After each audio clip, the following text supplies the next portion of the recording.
Yes, sir. Ladies and germs. The talk starts now. Just posted the link for the people on Twitter. Yeah, I mean, couple of subjects wanted to talk about. Yeah, I mean. Okay, let me just put that right there. Then I'm gonna put that right there. Then bam. And we gonna wait for the list to populate. Couple of stories I wanted to talk about that I don't necessarily want to waste time making a segment for.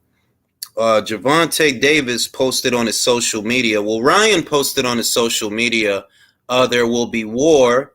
And Gervonta Davis quote tweeted him by saying, December, I think it was. So, just if in the event I was Goody Michael, was Goody Jay, was Goody Jack, was Goody Gary, in the event that those two actually fight, I want to know how people feel about it. Who would they pick to win that fight based on where both the fighters are now? Has Ryan Garcia really amassed enough experience to beat Gervonta Davis, or is Gervonta Davis still the more developed fighter? In spite of having a soft resume, Ryan's isn't much better. It's just that Ryan actually has an excuse. He is developing, whereas Gervonta is some years older, campaigned at 3 weights. He's pushing 30 because he's 27. He's closer to 30 than he is to 20. Who do you guys feel would win that fight? As well as Teofimo Lopez potentially swerving an Arnold Barboza fight. I noticed that that's a subject that Alexis Rumbero, shout out to Alexis, he was broaching that subject earlier on Twitter, and I would like to talk about that. If he fights someone else later on this year, would all of you consider that a duck? You know what I mean? So we definitely want to get it popping. What's goody? Brutal British boxing gentlemen. Hey, country, hey. And yeah, the Canelo stuff is still going on. Concha, que lo que, manín? The Canelo stuff is still going on. And I had a great conversation with Drew yesterday, and Ronnie and Todd from Philly, a couple of other guys on Twitter in the spaces, that if Canelo Alvarez decided to take a year off or 2 years off, it might be better for him, and it might be better for boxing. And it might be better for him because I believe he's burned out. I do believe he's burned out. I believe that because he's keeping a more frequent schedule of activity than his contemporaries, he's a little bit burned out. And he actually has an injury, so if nothing else, that's reason enough to perhaps take a little bit of time off.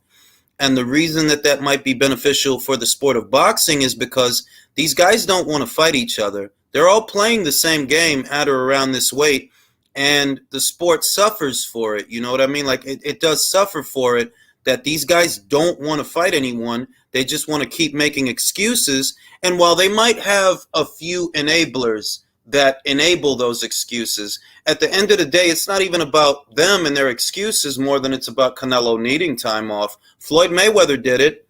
He took about 2 years off. And when he took 2 years off, you had people attaching his name to the Cotto fight, the Mosley fight, the Paul Williams fight, the Antonio Margarito fight. But he took 2 years off,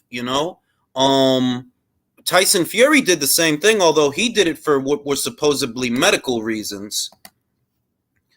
And just like that, Ryan versus Tank took attention away from the biggest fight in boxing, Jules. It's official that Ryan and Tank will do 35% more buys and gate than the biggest quote-unquote fight in boxing. And yeah, we'll talk about that, Drew. We will talk about that.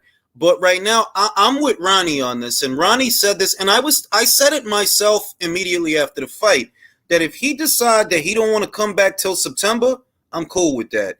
And if he decide that he want to take a year off, yeah, I'm cool with that, because he's burnt out. He went undisputed in 11 months. David Benavidez is basically a career super middleweight and never unified shit. So Canelo don't owe you nothing. He don't owe you an explanation. He don't really owe nobody an explanation, including his critics. Because if you wasn't riding David Benavidez's ass to unify, why are you riding Canelo's? That's a 4-division champion. He done already been undisputed. He done already been unified, 2-time lineal, 2-time unified. undisputed, 4-division champion. He don't need to explain himself to y'all. You see what I mean? Jack says David could have fought Smith, Zerto, Plant. Bro, it's deeper than that.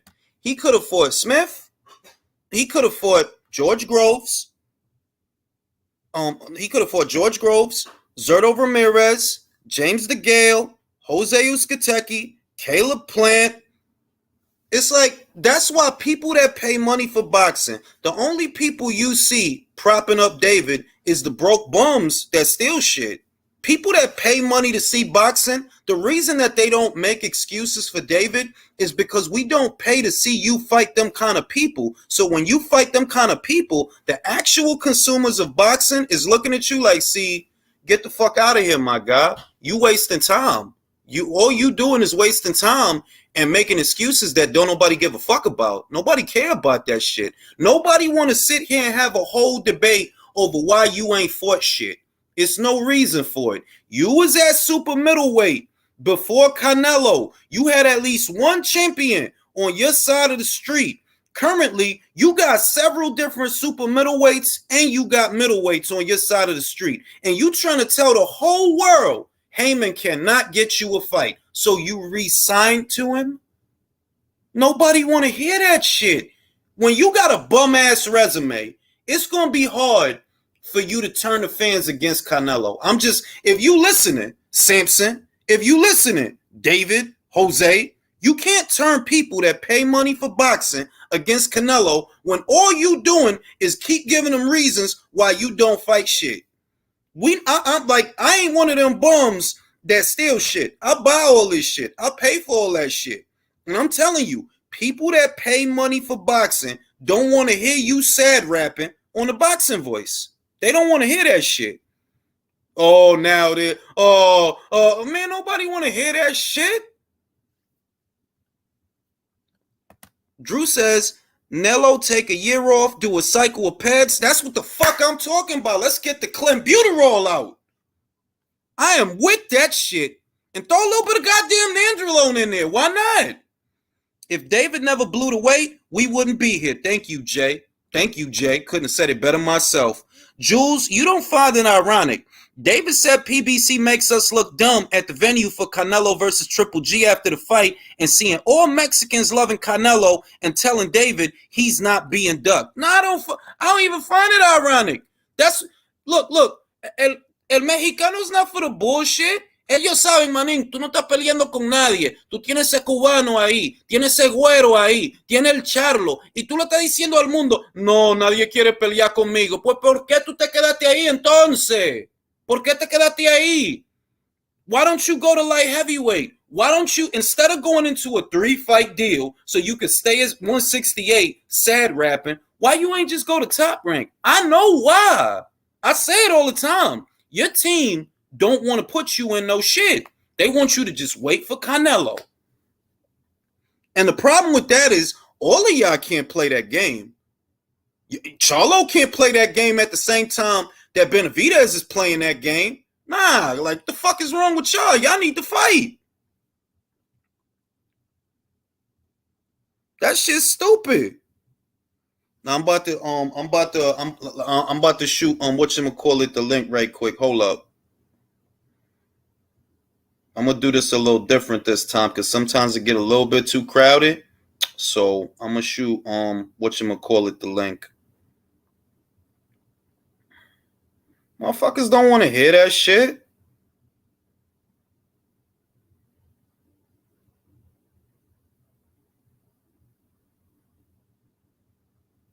You think people that pay their hard-earned dollars to see boxing, see the free stream crowd, they're the ones that prop up Benavidez because it doesn't make a difference to them. They live with their mother. They don't pay for boxing. So it's not a consumer review when they say some shit. That's why it don't make sense that you hire on a dude that's fighting David Lemieux who Gennady Golovkin beat 7 years ago. That don't make sense. How do you criticize Canelo for fighting Golovkin, but you don't criticize David for fighting the dude that Golovkin beat 7 years ago? If you pay money for boxing, That shit don't make sense. But if you a broke ass bum and all you fucking do is steal shit and then jump on the internet like somebody give a fuck about what you think, oh yeah, Benavidez is great, yo.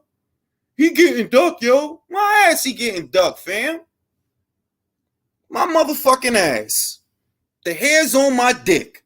Well, not on my dick, but you know what I mean. Because my dick ain't got hair on it. That's crazy.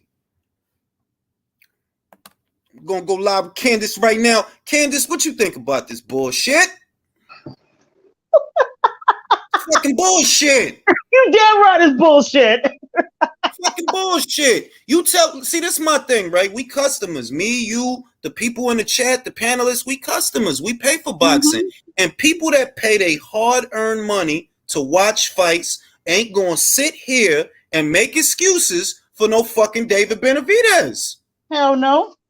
No. No.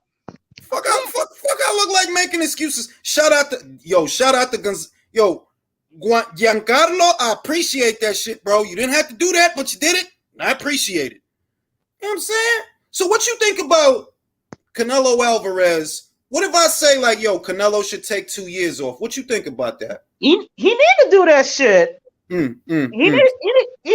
I mean, it's almost like he been working nonstop. It's like he already became undisputed. He fight Bivol. He fought Triple G. I mean, it's almost like he been working nonstop. It's like let the man rest. Like you said, let the man rest. He got to smoke it hot white. Let him bang her a couple of times to get more kids and shit. Man, let him live life. He got all that money. That's what I'm saying. Like Caleb Plant. And I literally said, I swear to God, you could watch the video on the night. I said, the night that he got knocked out by Canelo, right? I said, look, if I'm Caleb, I just made a couple of M's. My wife is hot. I'm going to go bust a couple carefree nuts because I just made a couple M's. And I might take a year off. That's exactly what he's doing. Mm-hmm. So if he get to chill with his paper-thin resume, why the fuck Canelo don't get? I don't understand. So Caleb get to chill, and David get to chill, and everybody get to chill, but he can't chill. It's the same shit with AJ and Wilder. It's the same shit. It's like AJ Wilder can take like a year or two off, and a whole lot of people ain't gonna jump on his ass. But the moment AJ go right straight into a fight after it's like you said, the loss ain't been like a month since the loss. Yo, now it's been a month. The dude fought 4 fucking and peeped the bullshit. So Wilder could lose 2 fights back to back, but he get an easy one. But AJ, no, you got to fight Fury, AJ. You got to fight Fury. And I keep saying this. All the time. I keep on getting into these stupid ass arguments with the Wilder fuckboy nation, those fucking idiots.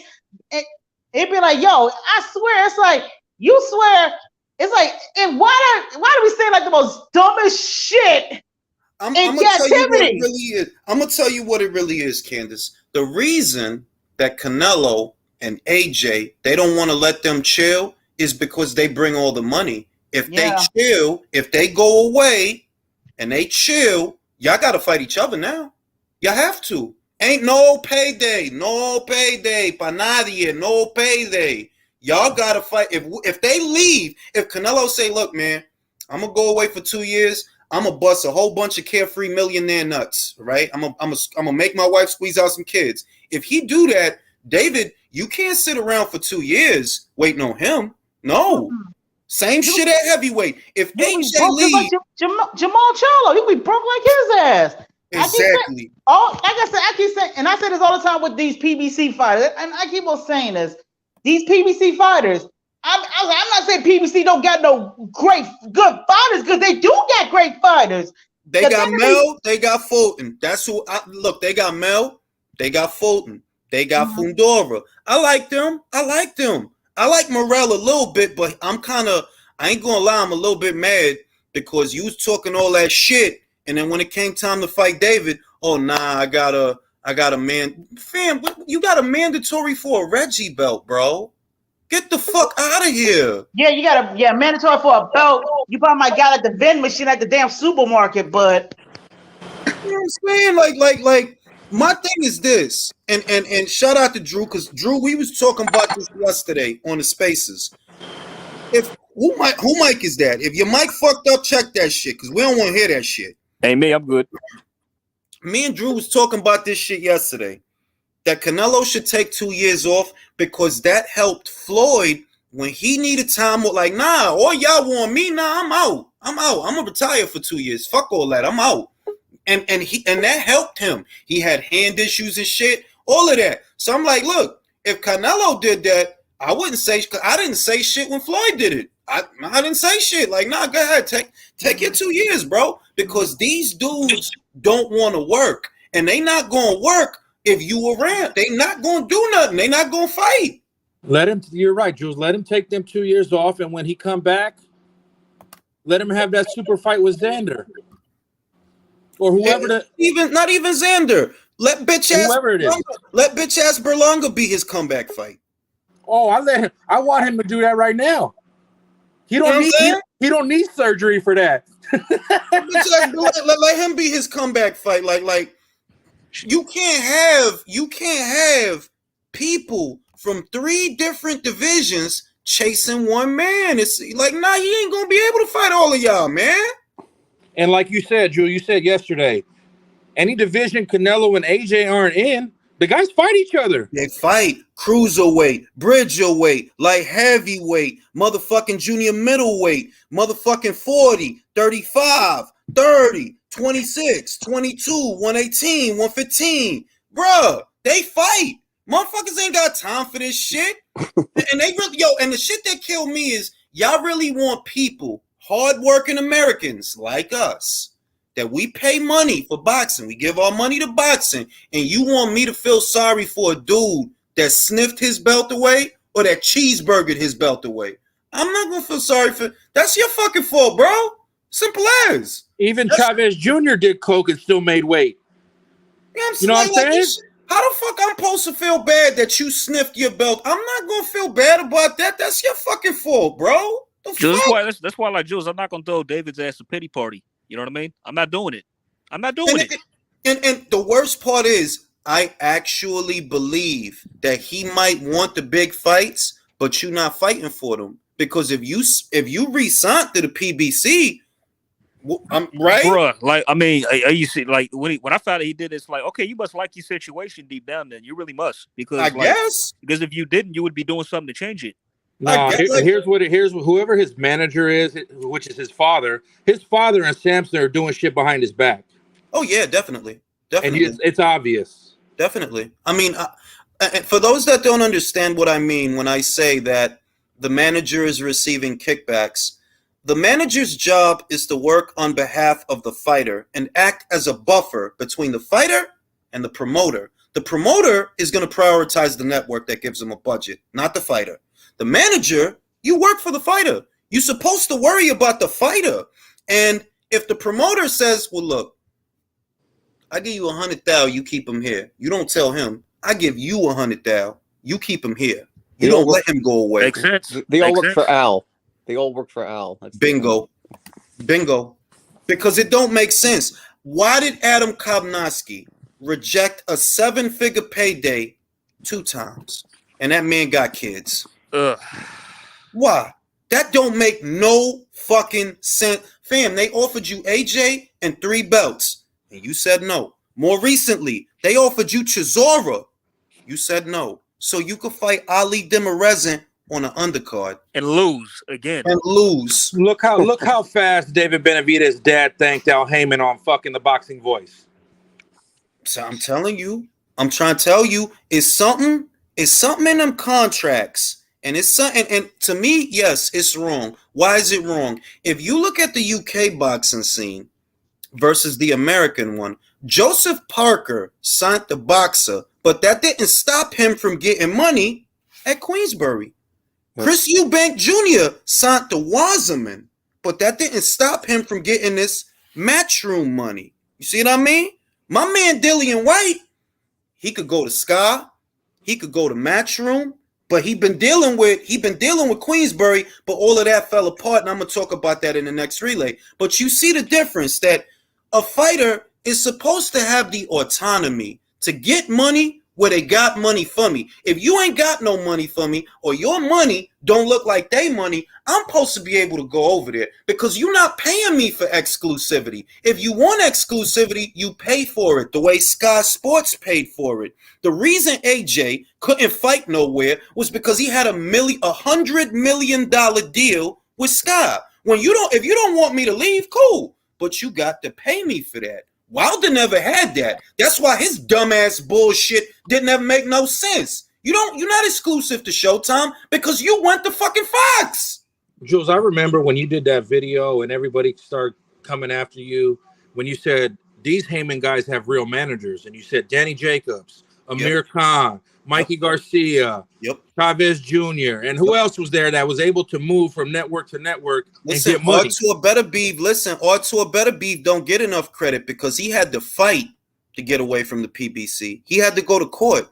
That was back when Yvonne Michelle was with the PBC. See, today he's with Top Rank, but back then, a couple of years ago, he was with the PBC. They used to co-promote Adonis Stevenson.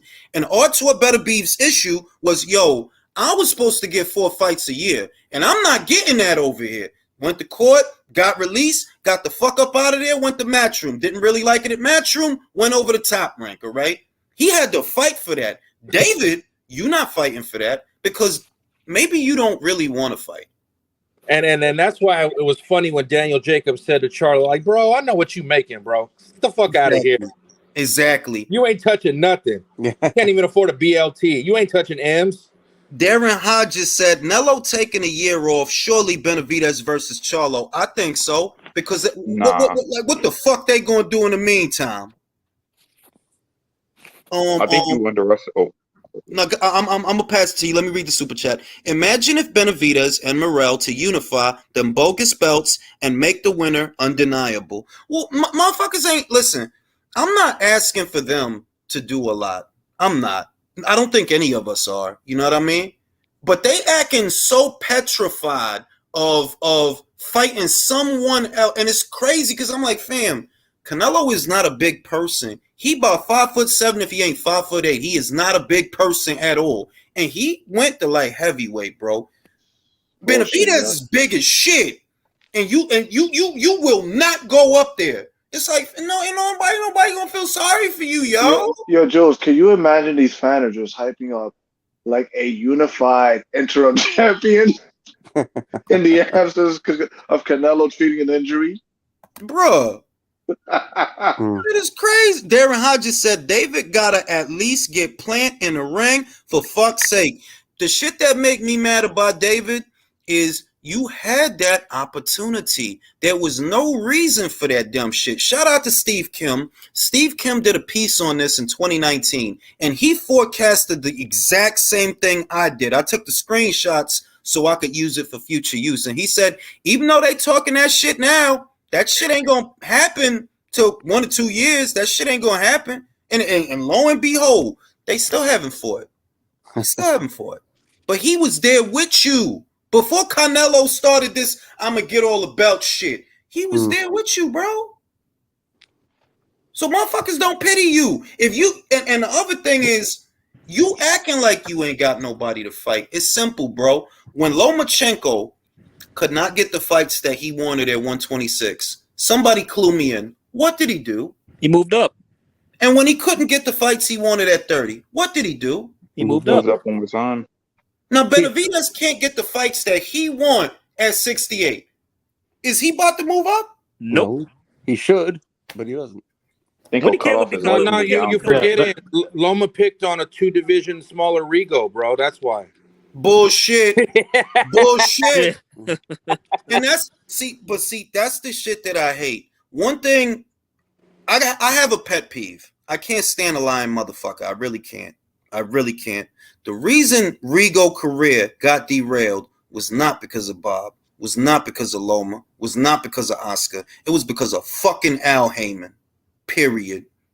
They had that motherfucking Leo Santa Cruz fight done. And who pulled him out of that shit? Leo motherfucking Santa Cruz. How I know? Leo Santa Cruz said it.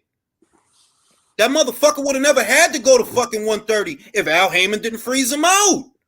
But they'll blame Bob for the shit. And that's why I can't stand that lying ass shit. Bob didn't do nothing to Rigo, but give him what he asked for. You want Loma? You want Loma? All right, you got it, you little motherfucker. You got him. Here you go. Do your thing. If you lose, it's on you. You know what's crazy? Motor. They give Bob all this shit, but Bob straight up gave Rigo the 2 biggest moments of his career. It's just that he fucked up the second one. Didn't he though? The Donaire fight. That shit didn't happen by accident. Bob gave you his golden goose at the time, and you did that. And after that, Bob gave him another fucking main event. After that, didn't he? Motherfucking Rigo wanted Farrell Crampton, who was dealing with the PBC at the time, and Leo Santa Cruz. And what they do, use each other to duck him. But to let these cocksucking motherfuckers tell it, oh, it was Bob. Bob did Bob. And it's the same with Loma with Garcia and Tank Davis. Of course, those 2 guys didn't get. And I don't give a fuck about either of them motherfuckers. My ponies in that lightweight show is Devin Haney and Lomachenko. Those is my ponies in that lightweight show. I don't give a fuck about Ryan. I don't care who when they fight.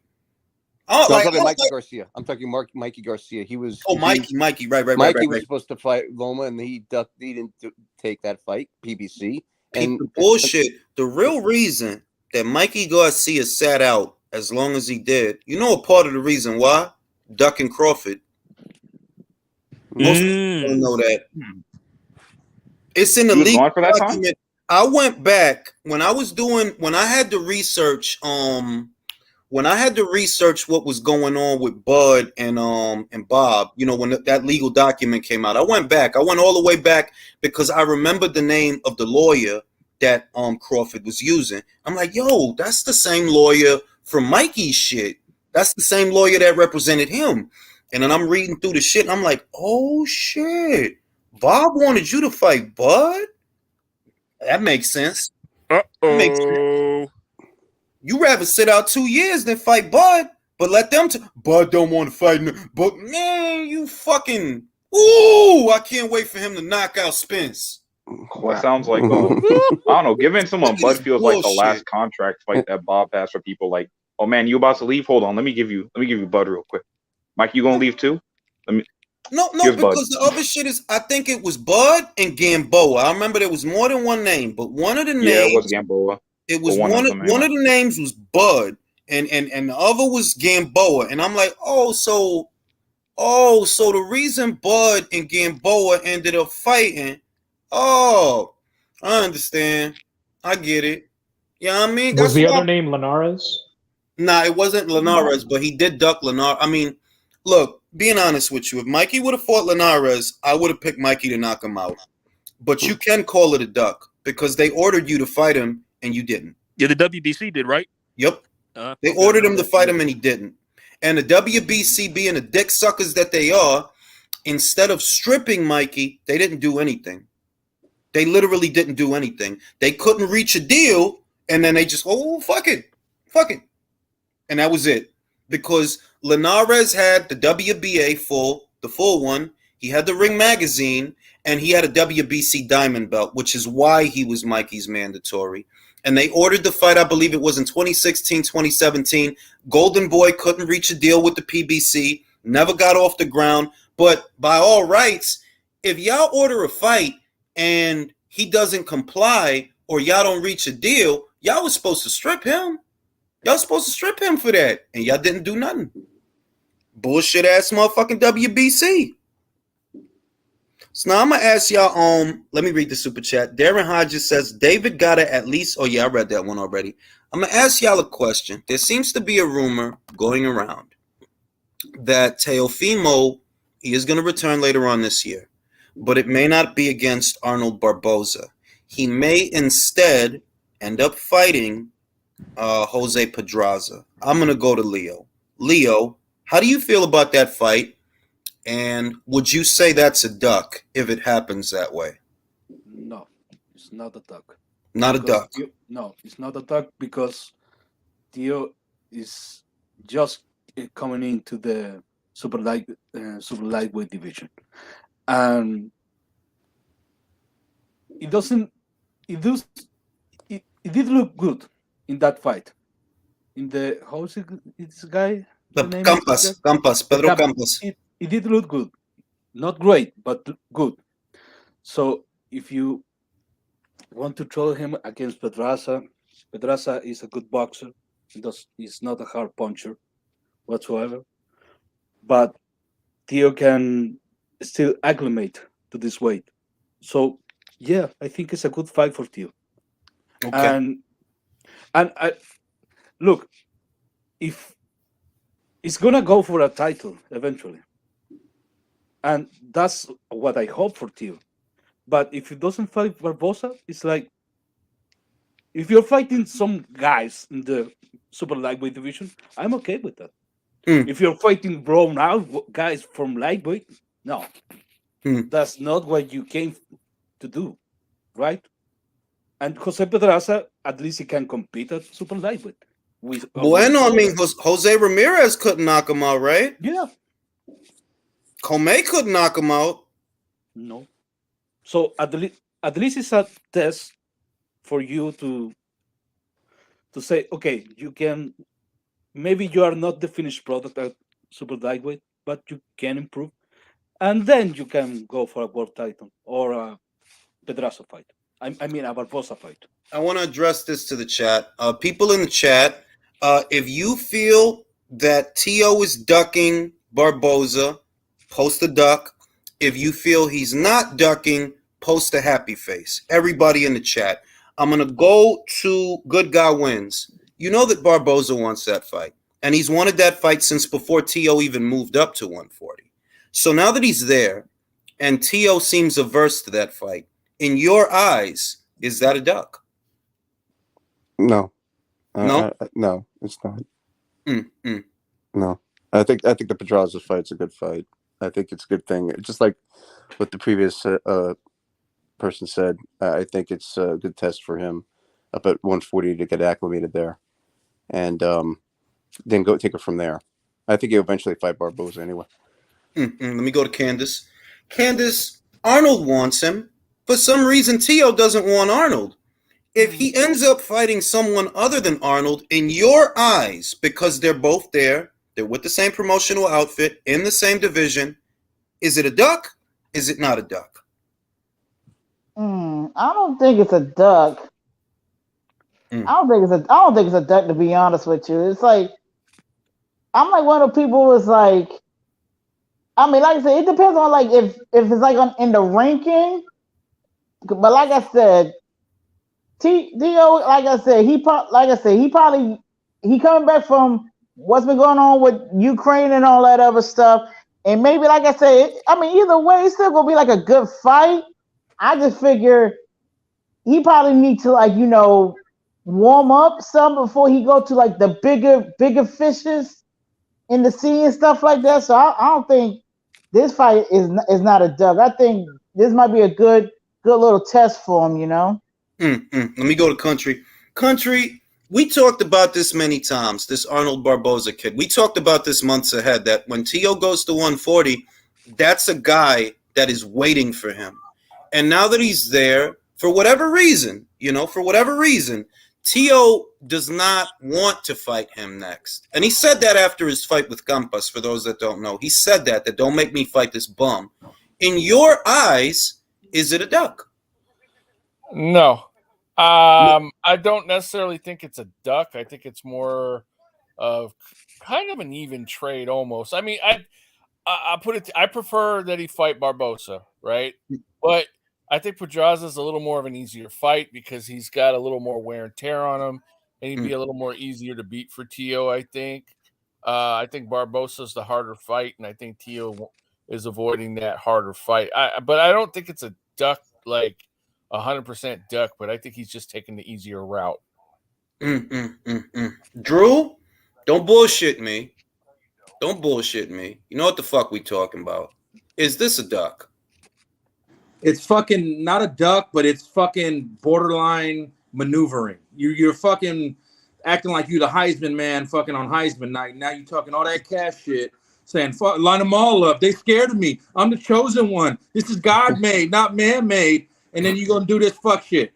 Yo, motherfuckers hate T.O.B. Not me, though. I used to like the fighter Teo. He got delusional juice. He started feeling that shit. Yeah. And here's the thing. Sound like I'm gonna be real. I'm gonna be real with y'all. It sound like a duck. It sounds like, but let's just be real. This is gonna keep happening if there's nobody in that camp that can just tell that kid the cold hard truth. I mean, look, I think he stands a chance with Barboza, and if he wants to take his time, I understand that.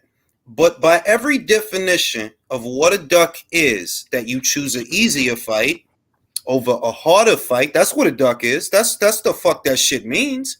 Well, if we gonna go off of that, and you feel that Pedraza is easier than Barboza, then yeah, that's a duck.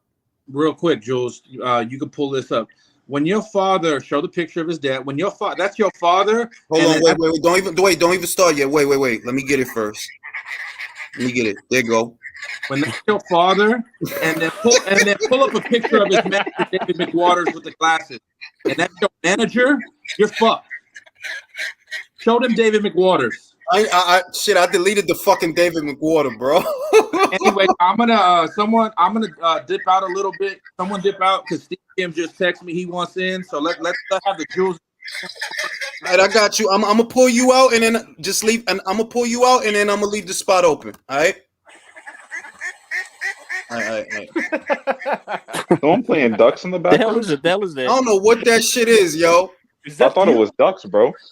So let me go to Julio. Julio, you hear how the shit sound, and a lot of people are making really good arguments. You know that maybe he needs a little bit more time. It's not really a duck because he's new to the weight. But to you, how does it sound? Does it sound like a duck? Is it a duck? I don't think it's a duck, but there's definitely some shady optics because he is fighting a guy coming up in weight versus he's also coming up in weight, but he could fight like a natural 140 guy in Arnold Barboza and get him out of there. They're both highly ranked by the WBO. So I think he's just trying to what the hell does that sound?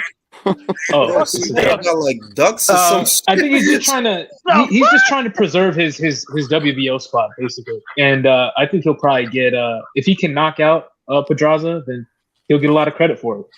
Now, ladies and germs, we have veteran boxing scribe Steve Kim in the building. Round of applause for Steve Kim, everybody. Turn on your mics. Julius. All right. Steve, I got a question for you, Steve, I got a question. Yeah. It seemed like Teofimo has a genuine aversion to boxing Arnold Barboza. Who got a duck in the back? Somebody need to mute their mic, man. What the hell is that? I think that's funny. Keep that on. It's a theme. It's duck season. So is it a duck to you, Steve? I don't know. It doesn't sound like Donald or Daffy. But, I mean, Jules, to your question and the subject, here's what I found interesting about Teo. Because I saw one of the top-ranked post-fight videos after his fight with Pedro Campa, and I think he was telling Carl Moretti inside the ring, and he's pointing over at Barboza. Don't let me fight that bum. And I'm thinking, timeout. Now, look, I'm not on the Teo bandwagon anymore. I think that thing's gone completely sideways. Mm-hmm. My view is this. You fought in a small little tent with a few thousand people. You're one fight removed from losing to George Kambosos, and you're ordering your company that you can't fight Arnold Barboza? I mean, and here's the thing with Barboza, and I really like Arnold. He's a solid fighter. He's number 6 in the ring rankings, so he's a legitimate contender. Mm-hmm. You've gotten your tune-up fight against Pedro Campa. You've gotten your gimme. Mm-hmm. If you really want to fight the undisputed champion at 140 or one of those other belt holders, because who knows what Josh Taylor's going to do in a few months. Yeah. Who the hell are you to tell anyone that you're above Arnold Barboza? That's such a fair, I don't want to be one of those knee-jerk guys that cast judgment quickly, because ultimately we don't know who he's going to fight. But I heard a rumor he might fight Pedraza. And I thought about Pedraza, and I'm like, look, Pedraza's been at 40 a little while. He fought Zapata. He fought Ramirez. And he's hanging tough. You know, he's losing fights and drawing in fights, but he's hanging tough. You know, he's still boxing well. But I'm like, Pedraza still seems easier than Barboza. Well, Julius, this is a fact. I like Pedraza. This is a really accomplished pro, but he's on the very tail end of his prime, certainly in his descent or in the winter of his career. Yeah. And the other thing is, this is a fact. Well, and I don't know if anyone agrees with the scorecards. This year, he's 0-1-1. He lost to Jose Ramirez, and he had a draw, which is questionable, against Comey. Now, there's two ways to look at it. Pedraza is Puerto Rican. And he's pretty well known. Not a star, but he's well known. So in New York, that works, especially at the Garden. Okay. But from a stylistic standpoint, I want to see Barboza because he's not hard to find. He throws a lot of punches, doesn't have great power, but he's a rugged, tough guy. Yeah. So from a stylistic standpoint, I want to see Barboza with Teofimo. I want to see Barboza too, Steve, to be completely honest with you. And because, I got a guy in the comments, he's asking, Alex Vargas asks, what has Barboza done to get Teo? My question is, what has Teo done that he's above Barboza? Right, here's the other question. I know one thing he's done. He won his last fight against an undefeated guy. Yeah. Can I say this real quick? Yes. I think this is really a duck. Because that last fight with Pedro Campa, you saw Arnold Barboza, and he was right there. They were basically, teasing that fight. And you basically say to them, "Oh, I don't want that fight." You're basically, I guess, starving the fans of an action fight. And you said you want to fight somebody who's basically going to make the fight boring. And I get, that he's a guy that hangs tough, but like, he's like mostly like a showcase quality. This guy, Arnold Barboza, this guy's ranked number 6 by Ring Magazine. That means he's highly rated. Right. Yeah. He's solid. I am not telling you that he's the reincarnation of Aaron Pryor. I'm not telling you that, but I do know this. He's undefeated. He's solid. He's been on ESPN. He has a few solid victories under his table. And he's a guy that's still in his physical prime. In fact, you know what's funny? Kind of reminds me a little bit of George Kambosos. Wonder if that has anything to do with it. I mean, I'm going to be real with you.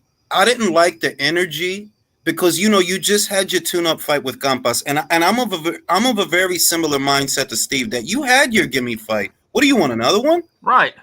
A year of gimme fights. That ain't right. And that's supposed to get you a title shot? Does anybody see Pedraza as a gimme, though? Or No. And by the way, Pedraza brings an interesting style because, he could switch it. He's tall. He's long. And look, Teo does not have the quickest feet. He's going to have to shuffle his feet and cut off the ring because I don't think Pedraza is going to stand and bang with them. But Pedraza, stylistically, I'm not trying to put down Pedraza. He's a solid pro. I would not be against that fight. But again, as me and Julius were talking about just a few minutes ago, who the hell are you to look down on Barboza? Exactly. That's his dad's influence. Well, it might very well be, but the reality of the situation is you're not actually above Barboza. You're not. And he's been waiting for you. And the most I can say is, okay, Teo has more name value than Barboza, but not by much because come on, bro. Your claim to fame is beating Vasyl Lomachenko in the bubble 2 years ago and then losing the titles a year later. So you got to calm down to earth. And beating the Barbozas of the world, you got to do that. You have to do that. I went to Barboza's fight against the Puerto Rican kid that's handled by Cotto, Daniel Zoria. And it's funny because that venue at the Pachanga Casino, it's about the same size as the venue that Teofimo fought in a couple weeks later. Don't act like you're Canelo here. Don't act like you're Anthony Joshua. Exactly. Is that a bad omen, Steve, that he still seems to have delusions of grandeur? Look, I don't know if it's a bad omen, but I don't think it's a great sign. And I do know this. I think Top Rank, they're a little bit concerned that, geez, are we going to have these issues again? There comes a point in time as a fighter, and I get it. You want to get the most amount of money. You want to be protected. You're either going to act like a fighter or you're not. I think he's too young for this shtick, Steve. That's what I think. He's what, 24? It's like, nah, bro. You can't be this way at 24 because then what are you going to be like at 30? Well, look, people can say what they want about Canelo acting like a diva. They may not like every. You know what? That guy's earned it. That guy literally is going to be the last major fighter with anything more than 70 fights or anything close to it. We are now going to have careers that are going to have no more than 30 to 35 fights. But you know what? Canelo has earned it, whether anyone really wants to admit it or not. I'm kind of good with it. Whatever he does, thumbs up.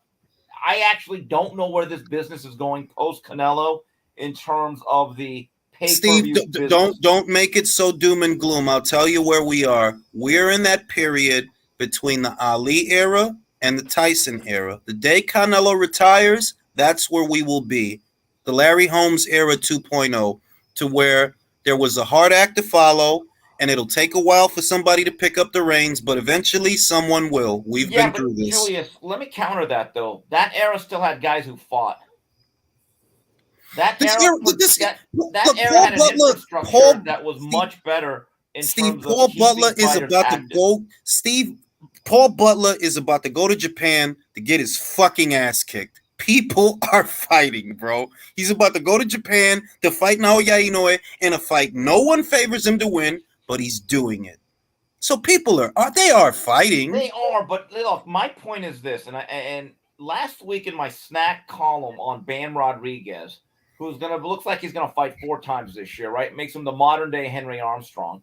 Mm-hmm. I actually, just for kicks, I looked at the current top 10 pound for pound in Ring Magazine. Not about the rankings, but I looked at the activity.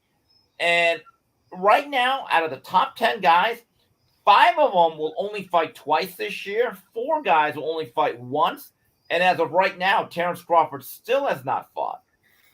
Are we sure we're getting our best guys to get out there and really push themselves and the sport overall? Maybe that's the year mark of the pound for pound fighter, the lack of activity. Oh my God. You know, you've earned the right to take a 50-week vacation, but here's the issue. This is what's going to happen to a lot of these young guys who are very talented. They're going to say in 5 years, I can't believe I'm not pay-per-view, this, or that. And you know what? I hope somebody has the guts, or they can call me, put me on a speakerphone. I'll tell them the truth. I'm going to tell a guy, well, here's the problem. You started fighting twice a year at age 24 with less than 30 fights. Yep. You never gave anyone a chance to actually know who the hell you are. Yep. That's your problem. They think the problem with a lot of these young guys is they think that after one big fight, because that's what happened to Teofimo after the Loma win, you know? It's one fight. That's it. If you look at Floyd's career, who everybody has mixed feelings about, it's not like he thought he was king of the world after Gennaro Hernandez, Angel Manfredi, Diego Corrales. He knew he had more work to do. I've written about this. I've written about it. I've talked about it during the 3 knockdown rule. For every young fighter, and I hate when they say this because Teofimo has said it and Ryan Garcia said it, and they're so full of shit. I want to be the pretty boy Mayweather before money. And I'm like, time out. No, you don't. Because it took Floyd Mayweather 39 fights in 11 years, winning 4 separate world titles to get to De La Hoya. None of you are putting in that work. You know what's funny? For as much as people say I don't like Floyd, here's the thing. I'm his biggest defender of the early part of his career. It was spectacular. And the last part, I could live or die without it. I really didn't care. But think about it. There's going to be a lot of careers that aren't even 39 fights anymore.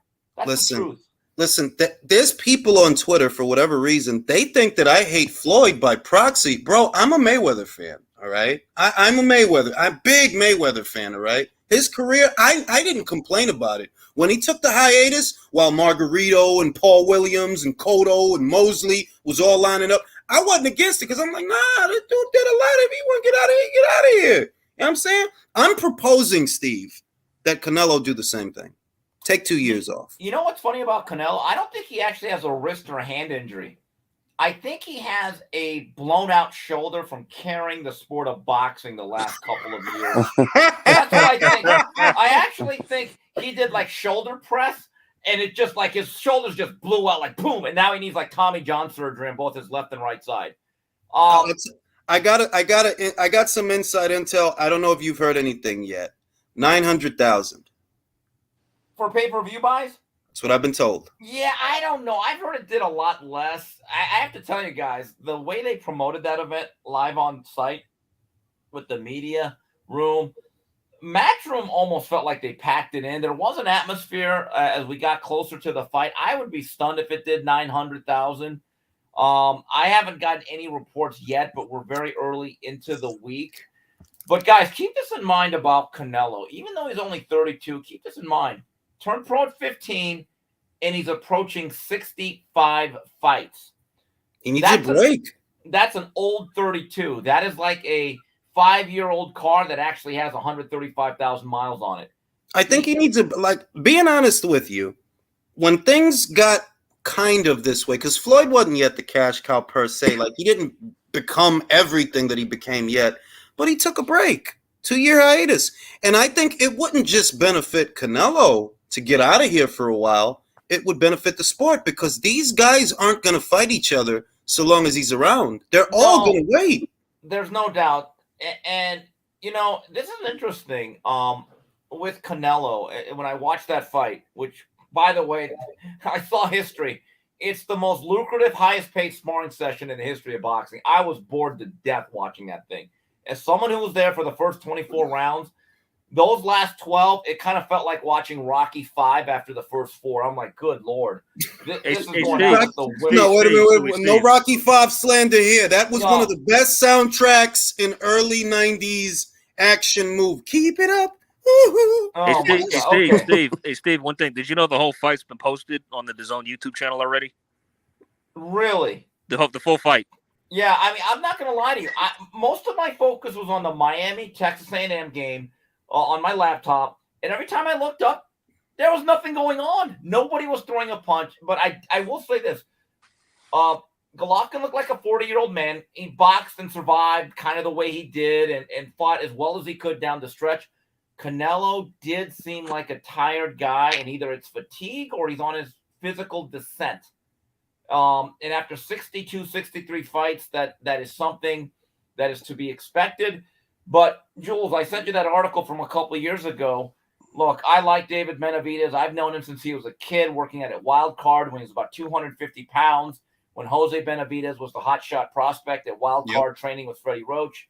He did this to himself, and you've pointed this out. Samson Lekowicz, I'm just telling you, the stuff that he has said, he literally told me 2 years ago, we can't do that plant fight because we got to build up this pay-per-view. And I'm thinking, and even then when I'm interviewing him, and I like Samson, I'm thinking to myself, Samson, you're building up a pay-per-view that may not do 100,000 buys. What the hell are you building?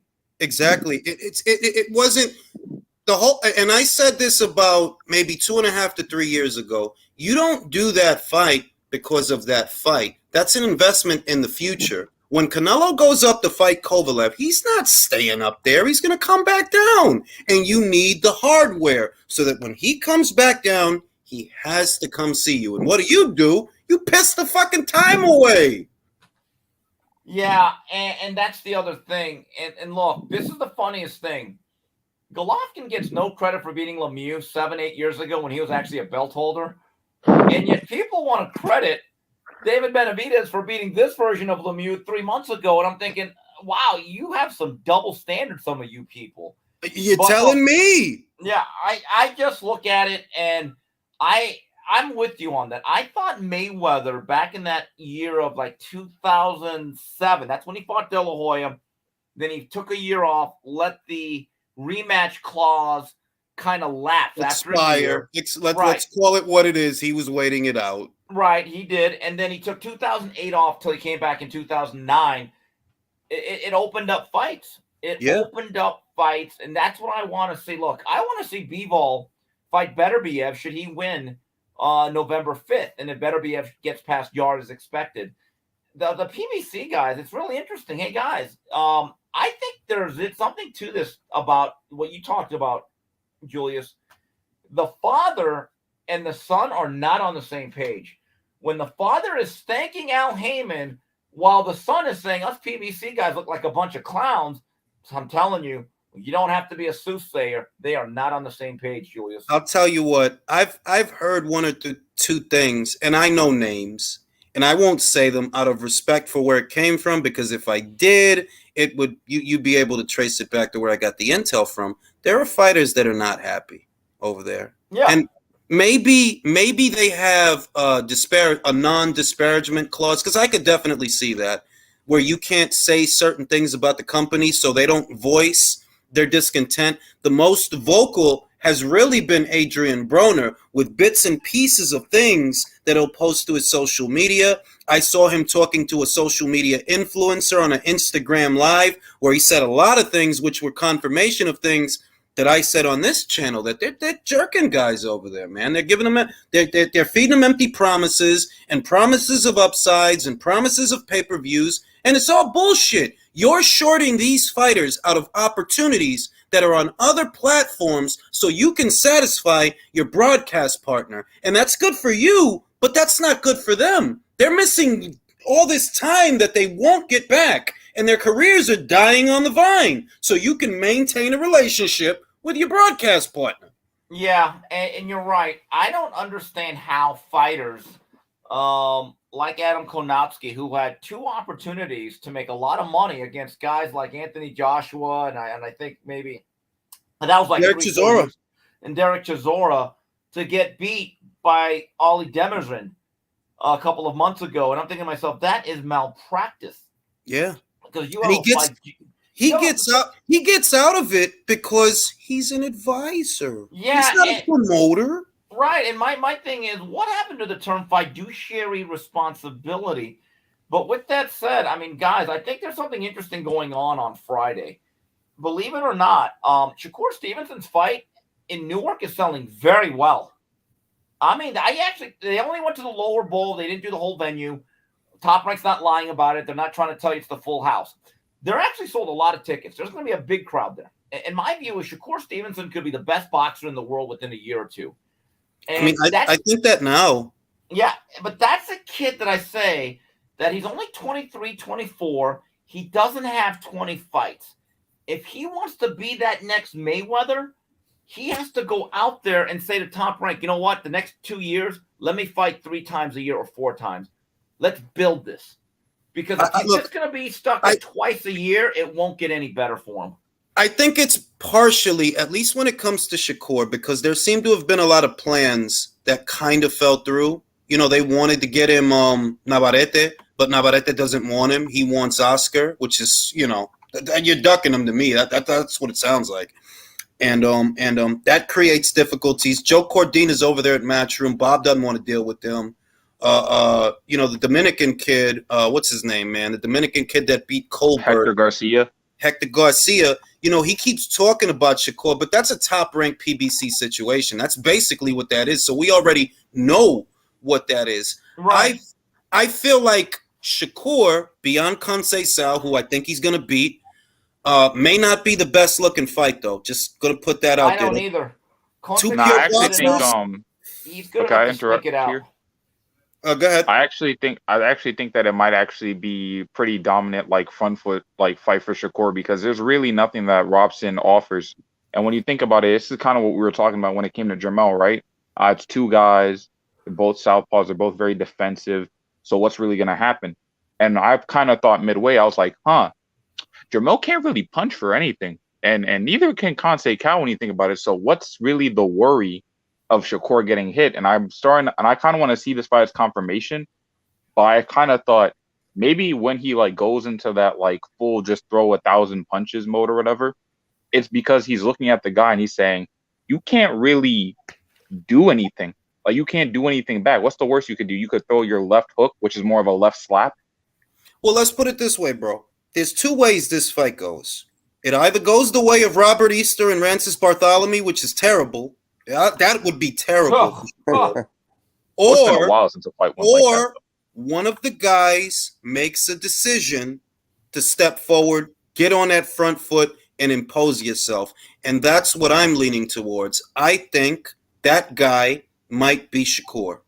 Yeah. Because that's what he did to Jamel Herring. Yep. Hey, Julius, one last thing before I get out of here. I wanted to let you guys know, after the fight, I did not want to stay for the press conference because I had better things to do, like go drink. So I go to the lobby. I walk from the T-Mobile Arena back to the MGM Grand and the new spruced up lobby bar, and I met a couple of friends and some fans. Miguel Cotto was there. Now, this is interesting. Miguel Cotto was the most talkative he's ever been, and I think it's because he had a few pops in him, but he was in a very good mood, and we had a great conversation, hung out for about 90 minutes. And I flat out told Miguel, I said, Miguel, I want to tell you this right now. There not going to be very many careers like yours moving forward. And I was just thinking about it. Look at the tough guys that he faced as a prospect. Kelson Pinto, Muhammad Abdullayev, Ricardo Torres.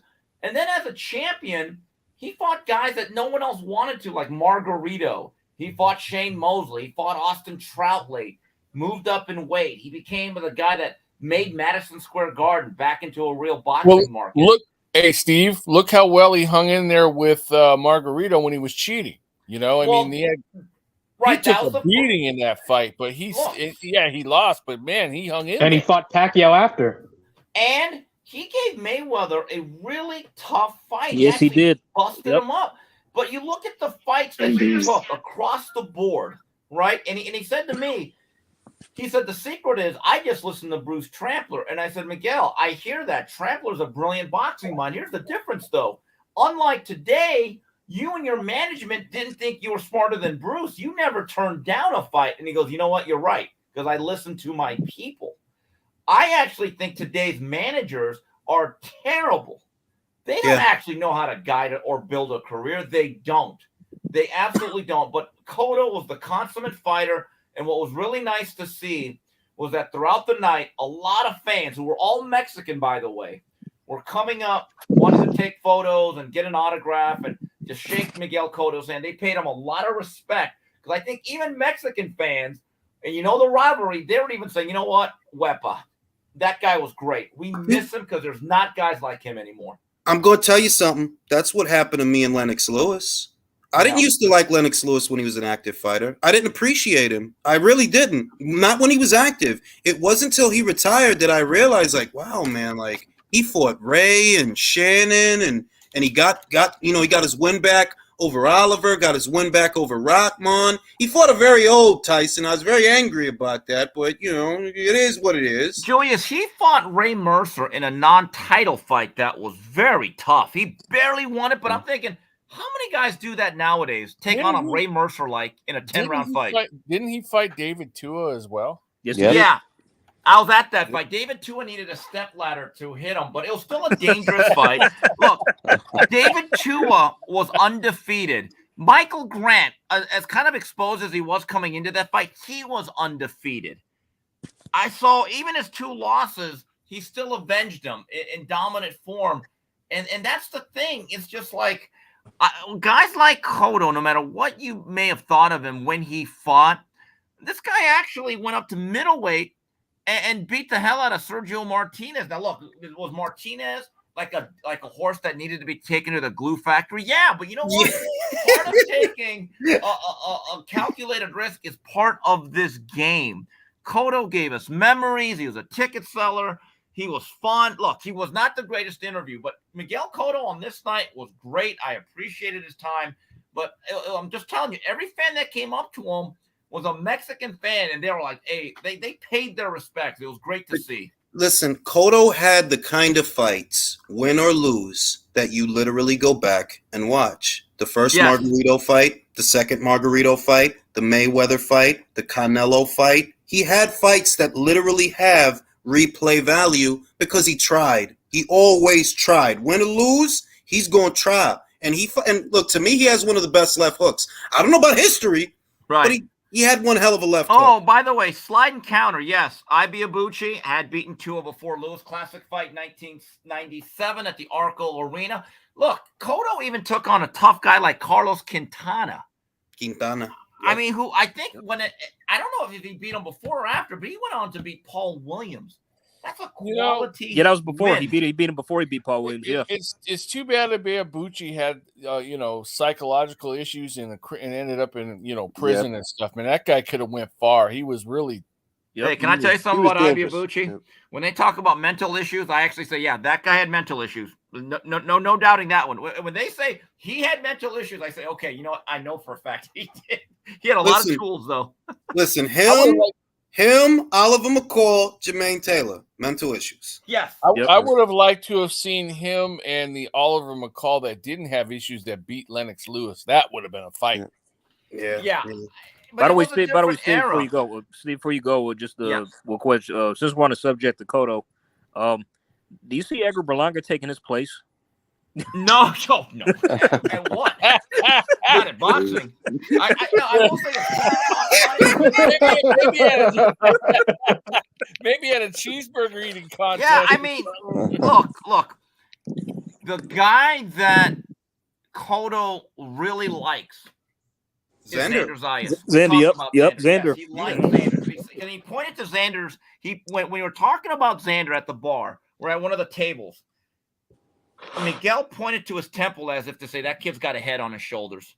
Like, this ain't Juanma, this ain't Verdejo, this ain't Berlanga. This kid's an intelligent young man. You know, the first time, this is the impact of a Miguel Cotto, how iconic he is. The first time I spoke to Xander, he literally said when he was growing up in Puerto Rico before he moved to Florida, and then even after when he was living in Sunrise, Florida, he said every time Cotto fought, it was like Christmas for me and my family. It was a big deal. They had the parties. They bought all this food. And Xander said it was like a Super Bowl for me. And that's most of the reason why he wanted to sign with Top Rank, because he knew the job they did with Miguel Cotto. But Cotto likes Xander. He thinks he has the right stuff. Now, Drew's got a question for you, Steve. Drew says, Steve, will we see a 60 fight like Nello again? No, look, one of these little Thai fighters that fight like 14 times a year in their first 5 years. Yeah, but I'm talking about, if you're talking about like a real, like, world-class guy that's based in North America or Europe, Canelo Alvarez is the last of the Mohicans. Look, Munguia has a lot of fucking fights. And so does Zurdo. So after those guys, let's make the cutoff, because those guys started kind of with Alvarez. So let's make those guys the cutoff. I'm just telling you, Pacquiao had nearly 70. Marquez, Barrera, Morales, they all had a lot of fights. James Toney had nearly 70 fights. He probably fought too long. Hopkins had a lot of fights. But I'm talking right now, let's say the cutoff from guys who started their career in, let's say, starting after the 2016 Olympics. I don't know how many guys will have 40 fights, Jules. I mean, for me, everything is cyclical. And when I look at this era and everything that's going, and this has been a good era, believe it or not, it's been a good era. We've had a lot of highs, a lot of lows, a lot of wow. We've had a lot in this era. I just see a situation where the next era that gets here is going to be kind of like the Larry Holmes era, and people will fight. Maybe there won't be a cash cow for a while, but one will come around, because that's what Mike Tyson did when he came around. He electrified the sport because it was so abysmal for a period of time. And it'll be okay. I'm optimistic, because as long as people are fighting, somebody's going to want to watch this shit. Yeah, and hopefully there'll be a fighter that says, look, I'm going to make some sacrifices early in my... Like, think about, you know what's really depressing to me? One of my favorite fighters is Boots Ennis. Guys, he's worked 4 minutes this year. Yeah. He hasn't fought 4 rounds. He's fought 4 minutes. That was back in May. We are now about to head into October. Yeah. By the way, Steve, about that, like, about... thank you, Al-Heyman, I guess. About Boots and Queef Thurman. What round do you see Keith getting knocked? What round do you see Keith getting knocked out in if he fights Boots? Well, here's the problem. That fight will happen in February 29th. Damn. I just, Keith acts like Keith's doing the same thing that Tio is to a certain degree, acting like he's above everybody. I'm not a big fan of it. It is what it is. It's very frustrating. Even Inoue, I tell this to Top Rank all the time. I said, guys, you might have the most dynamic fighter in the world. Inoue, if he fought every week, I would make time to watch him. Literally. I really would. Literally. He has not fought a lot. He has not fought a lot the last 2 years. It's a shame. I actually think, I don't want to say he's died on the vine, because I think his skills are incredibly sharp, but he's in his prime years, and those don't last forever. It's very fleeting, your youth. And I'm just like, I know there's been a pandemic. I think the best of Inoue, I have a forecast. I want to get this on camera. Inoue will splatter Paul Butler later on this year. When he does, he'll win the WBO title and he will achieve WBO super status, at which point he will move up in weight and attempt to challenge Stephen Fulton, but he won't get the fight. He will get the belt, at which point he'll fight MJ and we'll get one hell of a fight. Yeah, and look, Stephen Fulton, I actually like Fulton. I like Scooter, very good fighter. But I didn't understand this. He's talking down on Rais Alim, who's a really good, solid contender. Athletic guy, lean, got good skill. He's acting like he's Black Canelo. Bro, you fought at the Armory. Who the hell do you think you are? Listen. To get one, you got the situation with Inoue that's closer than people think. And they think they're going to get Inoue versus Fulton, but they're not. They're not, because he's not going to Japan. And all the value in fighting Inoue is in Japan. Stefan's not going to go there. He can say whatever he wants. He's not going to go there. That's one. I hope Alim and his team do whatever it takes to become #1 mandatory. I think he's going to leave the division next year, Steve. That's what I think. Fine, he's going to move up in weight. He's going to have a rematch with Brandon Figueroa. Then bye. Good. Hey, Steve. Your Emmanuel Stewart impression has been requested from the comments. Oh my God. Okay. All right. Listen, motherfucker. We all got to start. I said, listen, motherfucker. I want you to fight that motherfucker Inoue. Y'all got to go to motherfucking Tawks. Tell me motherfucking. No motherfucking. I'm going to tell Al. Hey, look, no thinking motherfucking Al Heyman, motherfucker, man. Okay.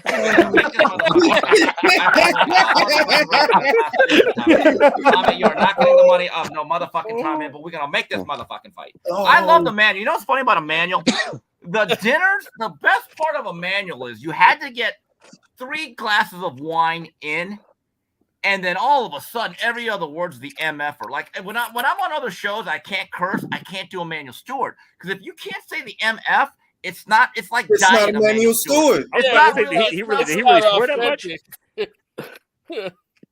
But anyway, guys, I got to get to dinner, man. I really enjoy talking to you guys. I'll continue Steve, to listen. always welcome, bro. Always all right, welcome. brother. Take care, man. Everyone have a good night, fellas. Appreciate you guys. Always good talking with you, man. Have a good night. But for those, I'm just letting y'all know, and I don't want to put it all on Fulton because that would be disingenuous. I firmly believe it's really the promotion, it's the management, it's the politics, it's what it always is. Maybe Fulton in here, he really wants the Inoue fight, but it's not going to happen. He's going to leave that division. Between Reese Alim calling him out and Inoue potentially becoming his mandatory and forcing that situation, he's not going to stay there. He's going to vacate that title. Because I remember like a while back, he was on Twitter like hitting up Eddie about the fight. I'm like, wait a minute. Why are you contacting him? Who are you contacting your side to make the fight happen? I mean, that's the main and two. Those are just optics. Those are just optics. When you're serious about the fight, it's not about showing people that you're serious about the fight. If your people are serious about getting MJ, or they were, those conversations would have already happened. You wouldn't have fought Daniel Roman, who I understand was his dual mandatory, but there was a whole period before that. What happened? It's only you and MJ in that division. It's just y'all. What happened? And I knew underneath it all, I knew we're not going to get Fulton versus MJ, and we're not going to get Inoue versus Fulton. What we're going to get, likely, Inoue versus MJ in Japan, because Eddie's not going to get in the way of his fighter's biggest fight. He's not going to get in the way. You see what's going on with this AJ Fury shit? He's not stopping it. He's not stopping it. Like, if y'all want it and you want it, AJ, you're the boss. Hey, Jules, who you got in that one, man? What do you think, bro? I'm not happy about that. But you know what? Hey, Fulton MJ, the Inoue MJ, I'll take it. If it's Inoue MJ, I got Inoue. That's what I'm talking about. Yeah, if it's Inoue MJ, I have Inoue. Like, I like MJ. He's a good little fighter. But that performance that he had against the Chilean kid, very small guy, that Chilean kid was giving him all he could handle. Was he the late replacement that he didn't stop? He went the distance, right? Yeah, the little southpaw. Oh, yeah, that dude had a hard-ass fucking head, man. Had a hard-ass fucking head. He took a lot of shots. Will says, I'm looking forward to post-Canelo. The overpaid boxes will be phased out, and hard times will be make stronger men. It's gonna be interesting. Yeah, those times are coming. Everything is cyclical in boxing. Steve, oh shit, he going now. My fault, Drew. I should have read that sooner. But yeah, who you got Fulton? Noe, who you got in that one? I mean, look, man, this is the thing. If it was Fulton Inoue, which I think is it's more intriguing to me than Inoue MJ, because I'm settled on that. I have Inoue. What makes that dope is Stephen Fulton is defensive. He's more defensive than anybody you fought. He's more defensive than Emmanuel Rodriguez, than Nonito Donaire, then he's just more defensive than anybody you fought, and he's naturally bigger and he's durable. So getting him out of there won't be easy because Inoue doesn't have a high work rate. He's efficient, he's accurate, he's economic, but he's not a combination puncher. He's not.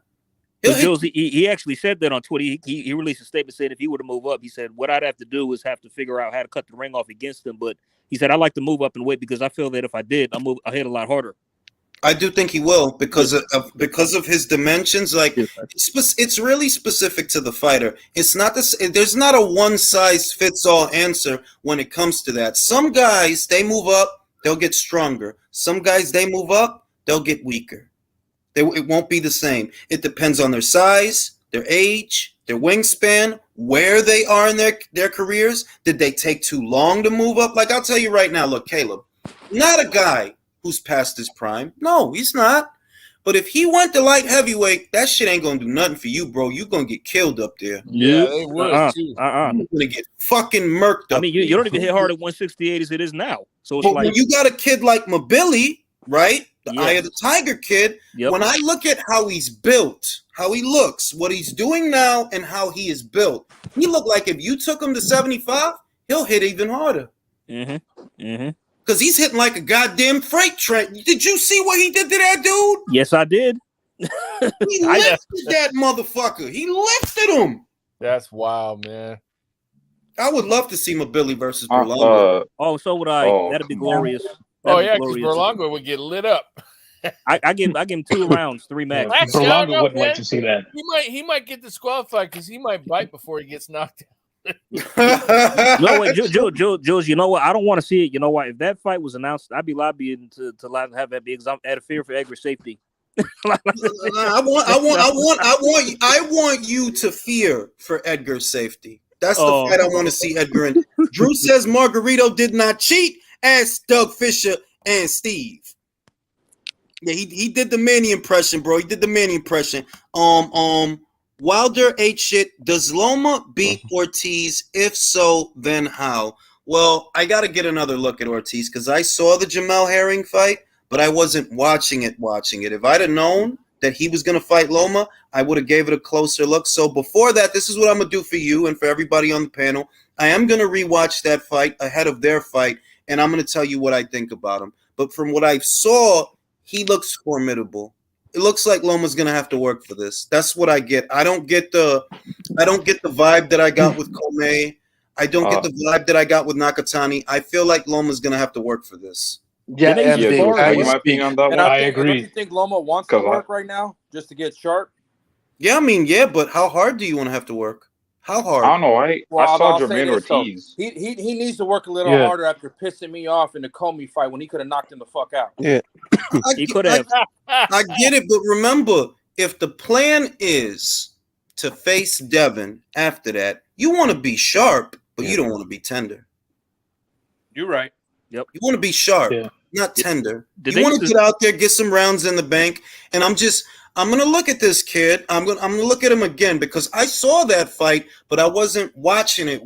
I saw that fight, and I'm like, I'm going to look at it again, and I'm going to try to see what does he have to deal with? What does he have to worry about? Because this kid's young. He's a southpaw. He can punch a little bit. I don't know the tail of the tape yet. I remember he's not little for lightweight. He's not little. He's got good dimensions for the weight. I want to look at it again and see what he has to deal with. But I just don't get the sense that, you know, I don't get Comey vibes here. Like, it's not. I feel like this is not a foregone conclusion. Hey, y'all, pay attention. I don't. Jules, real quick. What about? Go ahead, Leo. Go ahead, Leo. Okay, about Ortiz, it's not like he's. I don't think he's a big puncher per se, but I think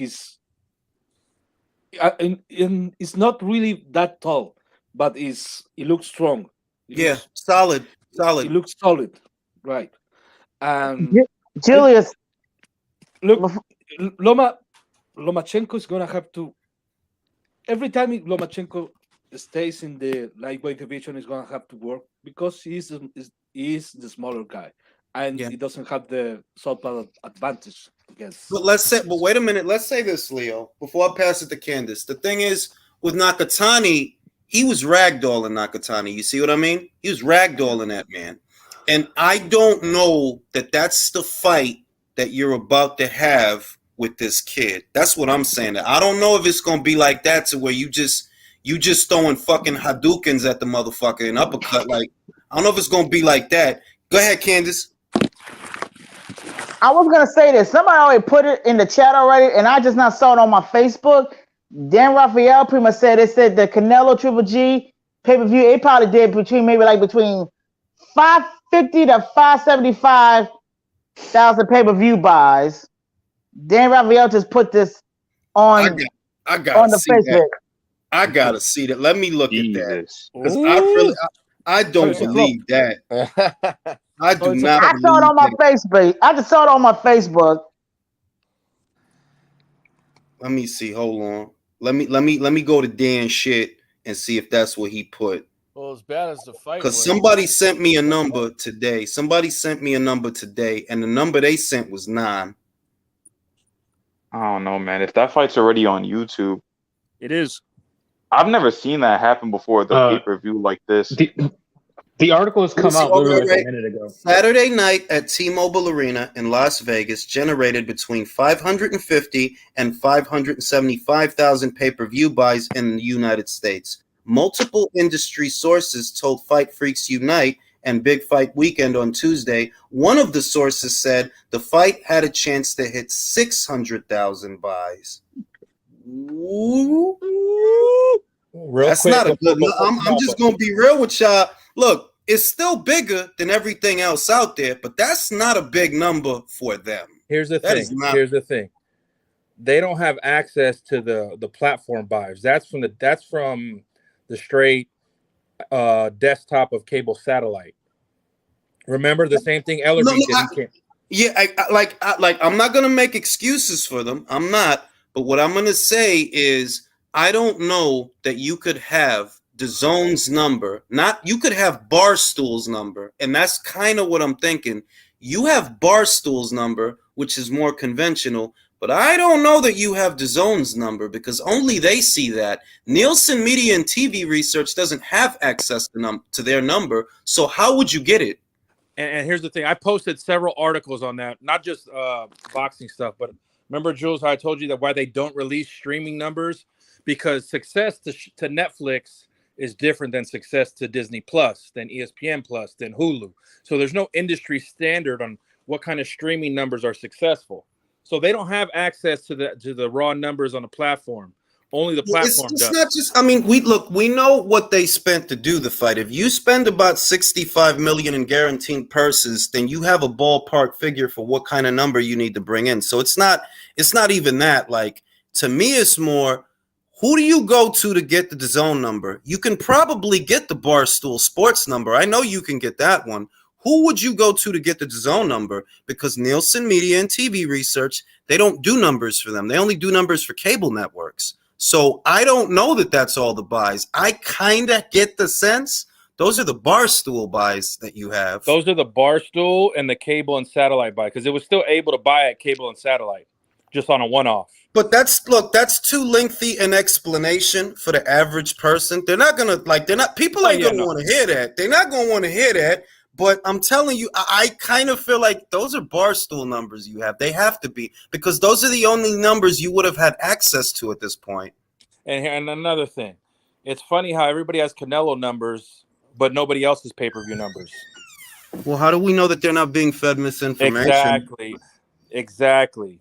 I haven't heard none from Fury White. I haven't heard none from any of the PBCs.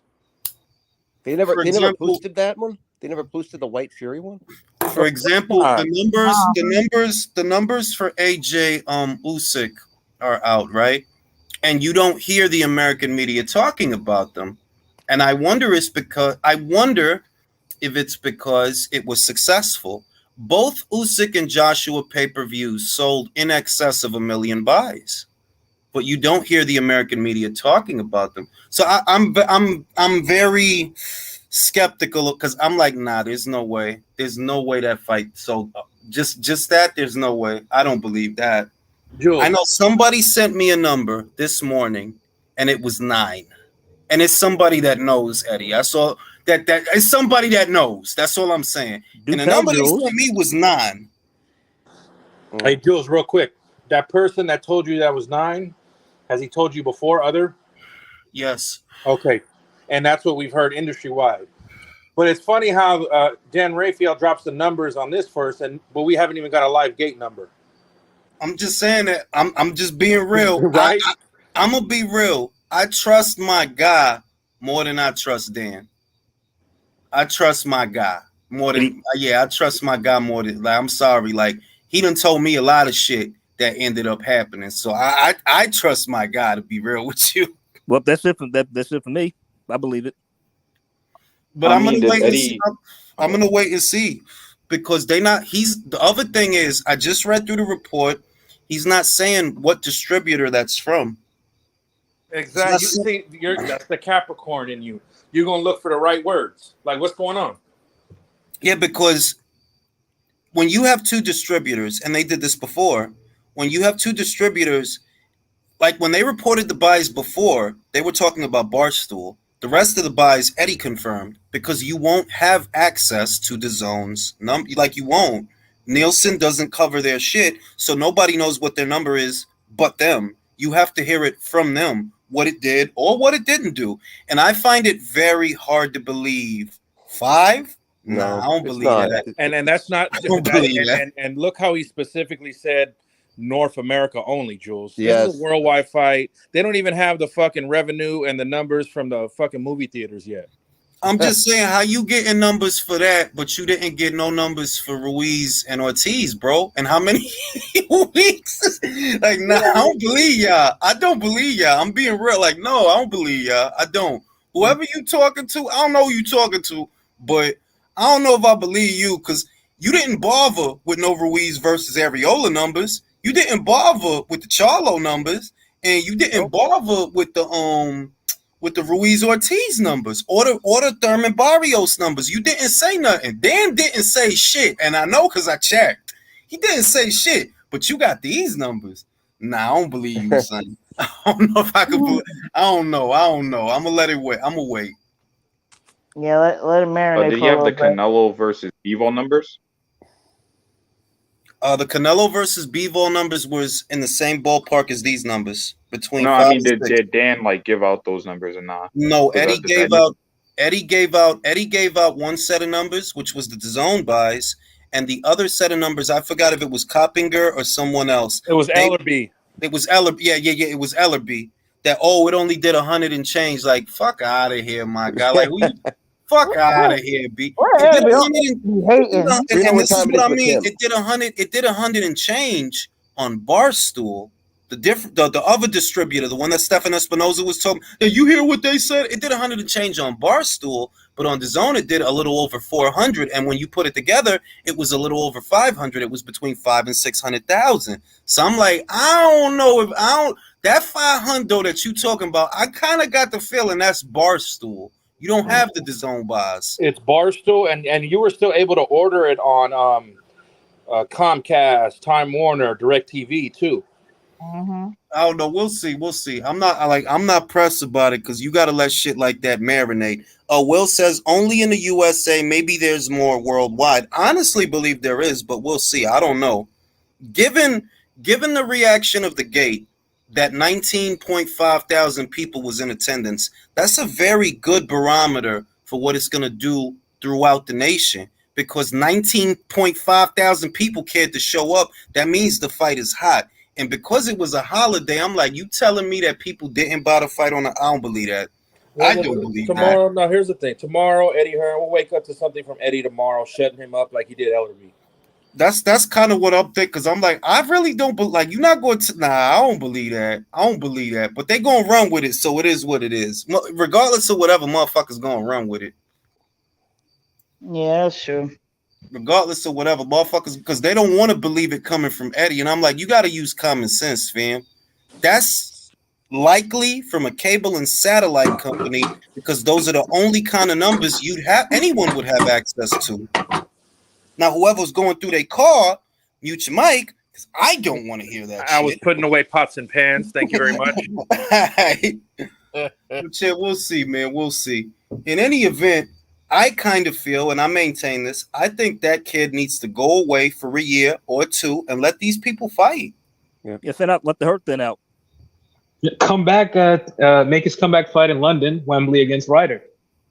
And then pass the torch off to Xander. It's still doing more than Spence and Crawford. Look, man, I'm just telling you, I don't know that, like that. I don't know. I get this feeling that it's like, yo, this is slander. I don't know about this. Who did you talk to get them numbers? Because I'm like, nah, B, I don't believe it only did 5. I don't believe that.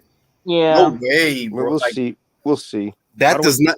It don't add up. That's all I'm saying. That shit don't add. You telling me you did more with Platty? No. Nah, that shit don't even make sense. Just bro. wait. I bet you it's higher than that.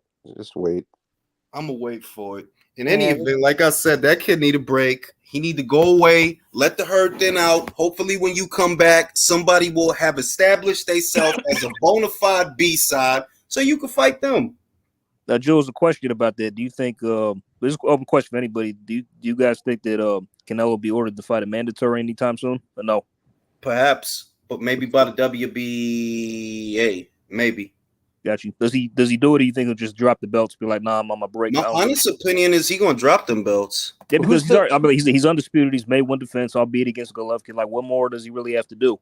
My honest opinion, he gonna drop. I feel like he might drop all them belts. To be real with you, go to 175. I think, right? I mean, he can make several. But like, does he really need to? Not necessarily to go to 175, but because I feel like, you know what, he might decide to go away for a while. He might not come back till September. If you want all the belts, and people gonna say what they're gonna say. They're gonna say duck and yada yada yada. But if you him, it's like, remember what happened in 2016 when they tried to order him to fight Golovkin? He chucked that belt in a heartbeat like it didn't mean shit. Yes, he did. Mm-hmm.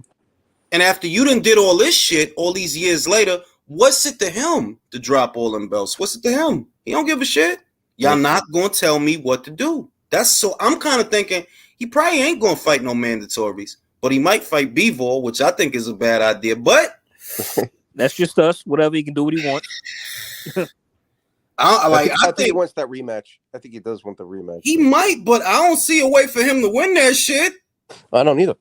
I don't, and that's just and it ain't hate for me to say that because I like the kid, but I'm like 68, 75. I don't see how you win that thing. That kid's solid, man. That kid's solid. He's in his prime, and he has a pesky style. It's not going to get easier to deal with now that he knows you, and he felt your power, and he knows this kid can't hurt me. Can't hurt me. There's one way to get to Bivol, and the only guy that has the right style is 2 guys in the division that have the right style. 2, Better Beef and Zerto. Those are the 2 guys. And he's fighting Zerto. And that's why I'm like, I'm not sleeping on Zerto, because different pressure fighters have different ways of applying pressure. Like Artur applies pressure with his feet. He'll stay close to you, and he'll get you to open up. Hey, that rhymed though. You know what I'm saying? but he apply pressure with his feet. Like he gonna be right there with you, moving with you, and he'll hit you, and he'll pop you, and he'll close the gap. But it's not all the time. Zerto's pressure is volume. He's not just with you. He gonna throw. He gonna keep throwing. He gonna hit you in the body, uppercut. He gonna be with you. And I don't think that the Zerto fight is gonna be as easy for Bivol as a lot of people make it. I don't know if it's gonna be that easy, to be real with y'all. Do you have him winning? I could see how Bivol wins. I could see him winning, but I just don't think this guy's a body puncher. You got to be mindful of a good body puncher. Good body puncher take your fucking legs away. And you're talking about a guy who's going to come in there probably 200 goddamn pounds. The WBA ain't got no rehydration clause. It's not the IBF. Ain't no 10-pound rehydration clause. He could come in there the night of the fight, a goddamn cruiserweight. He does it all the time. Who gonna stop him? Unless they put it in the contract that, yo, you can't weigh more than $185, which I don't think they did, by the way. It could be problems. It could be problems. Could be problems. Like, I think Bivol can hurt him late, but not early. Not early. Not while he's fresh. Not while he's coming after you. Some damage got to set in. And because Bivol fights on the balls of his feet, he don't sit on his punches. He fights on the balls of his feet. It's only 1 or 2 punches at a time. It might be a little difficult to put a dent in this kid. The most you can do is land the eye-catching shots that stay with the judges. Like, damn, he really popped them that time. Bivol didn't land. Zurdo didn't land nothing, but Bivol really popped them that time. That's your hope to win that fight, because I don't think he can overpower Zurdo. I don't think. No, he doesn't have the power. Better be big. He's like, that's a big fucking light heavyweight, man. But Cervecero says, personally, I don't care. I don't see Canelo beating Bivol. We need more dudes being stubborn like Canelo. These dudes over here taking no risks. Yeah, but when they see a motherfucker like Canelo get beat, that make them take even less risks. When they see shit like that, they don't want to fight nobody. Like, damn, if Canelo got beat up there, I'm going to get beat up there. I ain't going up there. That's why David's still at 168. David wouldn't fight Bivol in a million years. Nah, he wouldn't. He wouldn't. He talked that shit, but he won't. He sparred him, didn't he? Yeah, but that's like all these guys spar each other, you know? They all do. And I get that sometimes what happens in a sparring session can have an effect on what fights happen and what fights don't. But it's bigger than that with David. Like, bro, they're not gonna make you fight nobody. Nobody. Go ahead. Oh shit. I thought Midwest. Who that? Esau? The one and only. I dig it. All right, who quiet? Cause Midwest want to jump on too. What we talking about, bro? You know what? I'll head out after I ask you this question because I was thinking about it for a while. Like what's it called? Since Canelo's probably, I wouldn't be surprised if he takes a year off, to be honest, because there's not really much else to do. But if he takes a year off and PBC isn't really looking too great, do you think they're gonna open up more? Because when you look at kind of the guys that they have coming in through now and kind of getting belts, none of them are really like, I would say, like diva personalities or anywhere close to that. Like Hector Garcia, I know a lot of you guys are saying like, oh, he's never gonna make a fight with Shakur and they're gonna hide him, but like, why? What are you doing? I'm gonna tell you. You're a random Dominican. Nobody knows you. Or like Martinez. Look, put it this way, right? Them fighters, I don't even think they hip to the game. You feel me? I don't think Hector realized you're not gonna get Shakur, bro. Your management is not going. You might want it. I believe Hector wants it. I believe it. I believe the Fernandez kid, the Argentinian kid down there, they got the IBF from Uncas. I believe he wants them fights. But your management, it's not going to happen. It's not going to happen. Just because it's not going to happen. I'm telling you, it ain't. So that's what I mean. Like, so when you got guys like that, like one, you're not going to turn Hector into a star. You're not. You're not going to turn Fernandez into a star. I mean, Fernando Martinez. You're not going to turn him into no star either. And given your platform situation, that Fox might be leaving you, they might be getting up out of here. A lot of your fighters might end up on Showtime, but Showtime can't accommodate all of them because they don't got the budget to accommodate all these guys. It's going to be a tight situation, man. It's going to be a lot of people that don't fight. But won't they just cut their losses on some of these guys? Like, if you can't make them into a star, then, I mean, why not send them over to ESPN? It's not like you could really do anything for them. Like, what are you going to do? Another $300K payday? Look, bro, they should have did that with Charlo because for preventing him from fighting Andre, what did you actually do with him? Brandon Adams, Dennis Hogan. He has no long-term value. That's a lucky duck. I mean, that's what I mean. I'm like, don't you think someone there is going to be like, hey, these guys are kind of just getting stale at this point. Maybe it's time to just like push them to see if they could get like, I wouldn't even say get money somewhere, just like bring some like relevance to themselves so we could pay them. I mean, that's like it's hard for me to imagine that they would send a belt holder of any kind to any other side of the street, because they don't do that. They'll send a guy they don't need, like Marcus John Brown. Molina. You know, because they did send John Molina to Top Rank. They did for the Crawford fight. And they sent him Felix Diaz because none of they welterweights wanted to fight him. He was a gold medalist who was a high risk, low reward. So they didn't want to deal with him. So, like, guys that they don't need, like, remember when they sent Andy Ruiz over to Matchroom, they had just signed him. They didn't have no plans for him. So it's like, yeah, you could go. What do you think? Yeah, but that's what I mean about Hector. Like, anyone got a plan for him? I don't. He has a belt, bro. And he's unbeaten. That might as well be a belt from Walmart. Who cares? Bro, look, put it another way. Motherfucking Martinez is fighting on Cajas again, bro. Why? Maybe the first fight was that exciting. It was one-sided. It was one-sided. I thought. Oh, my bad. I thought. It was just Martinez beating the shit out of him. That was the fight. My bad, bro. The way I heard the commentary, like when I saw the highlights, because I didn't pick up the fight.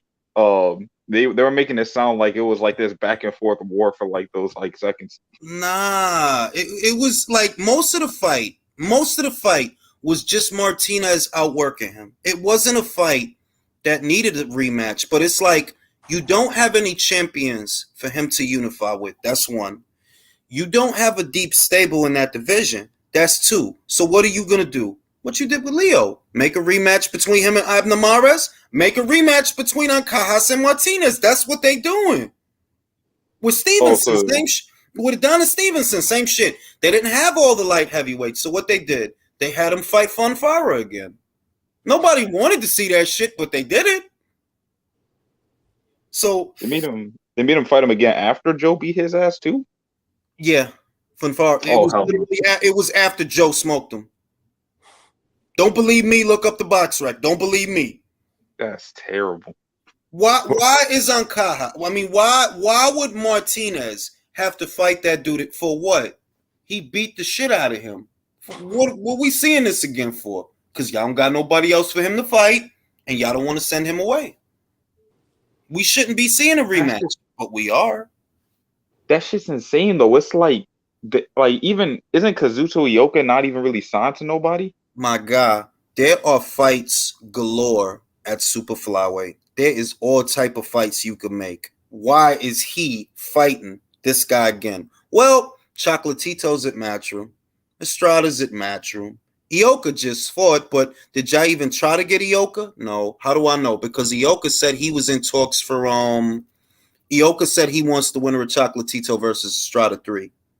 It's like, fam, what y'all gonna do with this kid? His career, as young as he is, probably gonna die on the vine over there. Probably. Because they don't. What super flyweights does the PBC have besides him? Look what they did to Tug. What's he doing? What's he up to? Bro, and so this is what I'm telling you. Like, ain't nothing. Listen, for all this shit, nothing is going to change. They not going to send nobody that got a belt. They not going to send them out, bro. So basically, what you're telling me is, if a fighter that I even think is remotely good is on PBC right now, just light a candle for him. Yeah. Yep. Legitimately. So I like one for Cody Crowley. I actually like that dude. Unfortunate. Well, I'm gonna head out. Might get Thurman versus Cody Crowley. Cody Plant. No, you won't. No, you won't. Never know. Bro, Cody would kill that dude. You know, I hope so. I would like to see Keith Thurman get his ass beat, but just being honest, they not gonna like nobody that has a belt. You know, like Marcus Brown. Yeah, of course they let Marcus Brown leave. One, we don't have any other light heavyweights. Two, motherfucker Pascal beat you already. Three, Jack moved up to cruiserweight and left the PBC. He based out of the Middle East now. So we don't have nothing for you to do. Yeah, you want to fight better beef? Go ahead, bro. Go ahead. You do your thing. And now his career's probably over because he got a life-changing ass whooping. Where the fuck he gonna go? He can't go to cruiserweight with that chin. He go down to 168. They will punch him and he'll turn into motherfucking sand, bro. Like he can't go to cruiserweight with that chin. Didn't Kalajic put him down? I swear he did. He did. Bro, right? that's when everybody found out that he chinny. It was the Kalajic fight. I thought he lost that fight. With Kalajic or whatever? With Hot Rod. Hot Rod. Yeah. Just call him Hot Rod. If you don't want to say Kalajic, say Hot Rod. Like, bro, nothing is gonna change. Nothing's gonna change.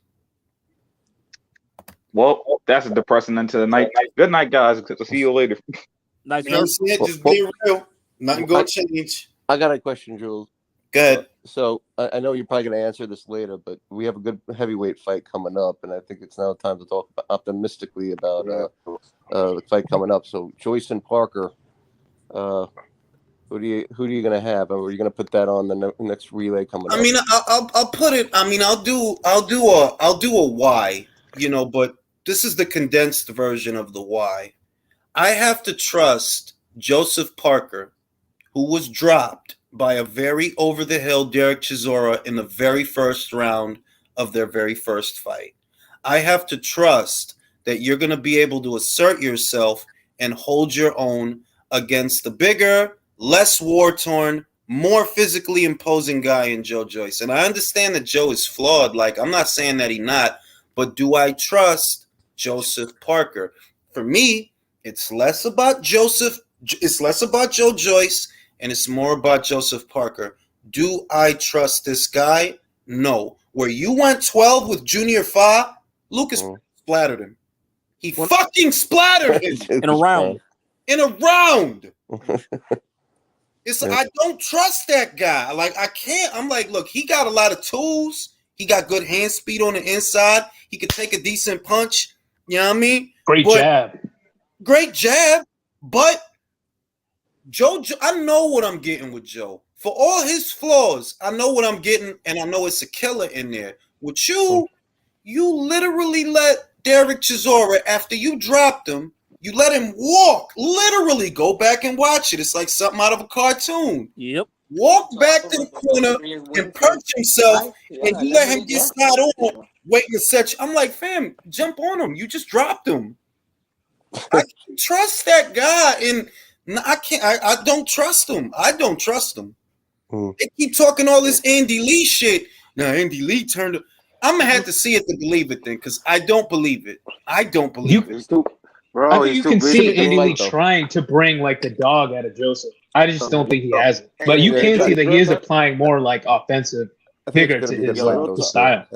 Still a good fight. Yo, real talk, Julius. No, it's a great fight. I love the fight. But yeah, it's Diet Larry Holmes versus Diet George Foreman. Yeah. This is like George Foreman without the trans fats. Yo, Julius, I real talk them. Parker got a crush on Fury, man. They too close together. He's always like around him and shit.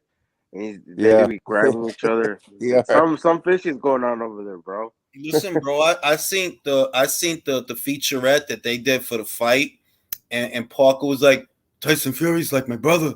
He's like my brother in brotherhood. And I'm like, see, I don't hear a killer. I do not hear a killer. You know what I hear? A guy who wants to fit in. That's what I hear. Now, my man Joe, he went in there. He beat the shit out of Daniel Dubois. He had his video game on pause with a slice of pizza on the table. He literally went, beat the shit out of Daniel Dubois, unpaused his game, and finished the pizza. Wait a minute. He actually did that? Yes. Oh shit. I'm not playing. Like, that's not a story, fam. They showed the game that he paused the game, went left, got ready for the fight, beats Daniel Dubois, goes back, unpauses the game. The pizza they showed all that shit. I'm like, wow. I'm like, nah. So you can't. You can't fuck with somebody like that.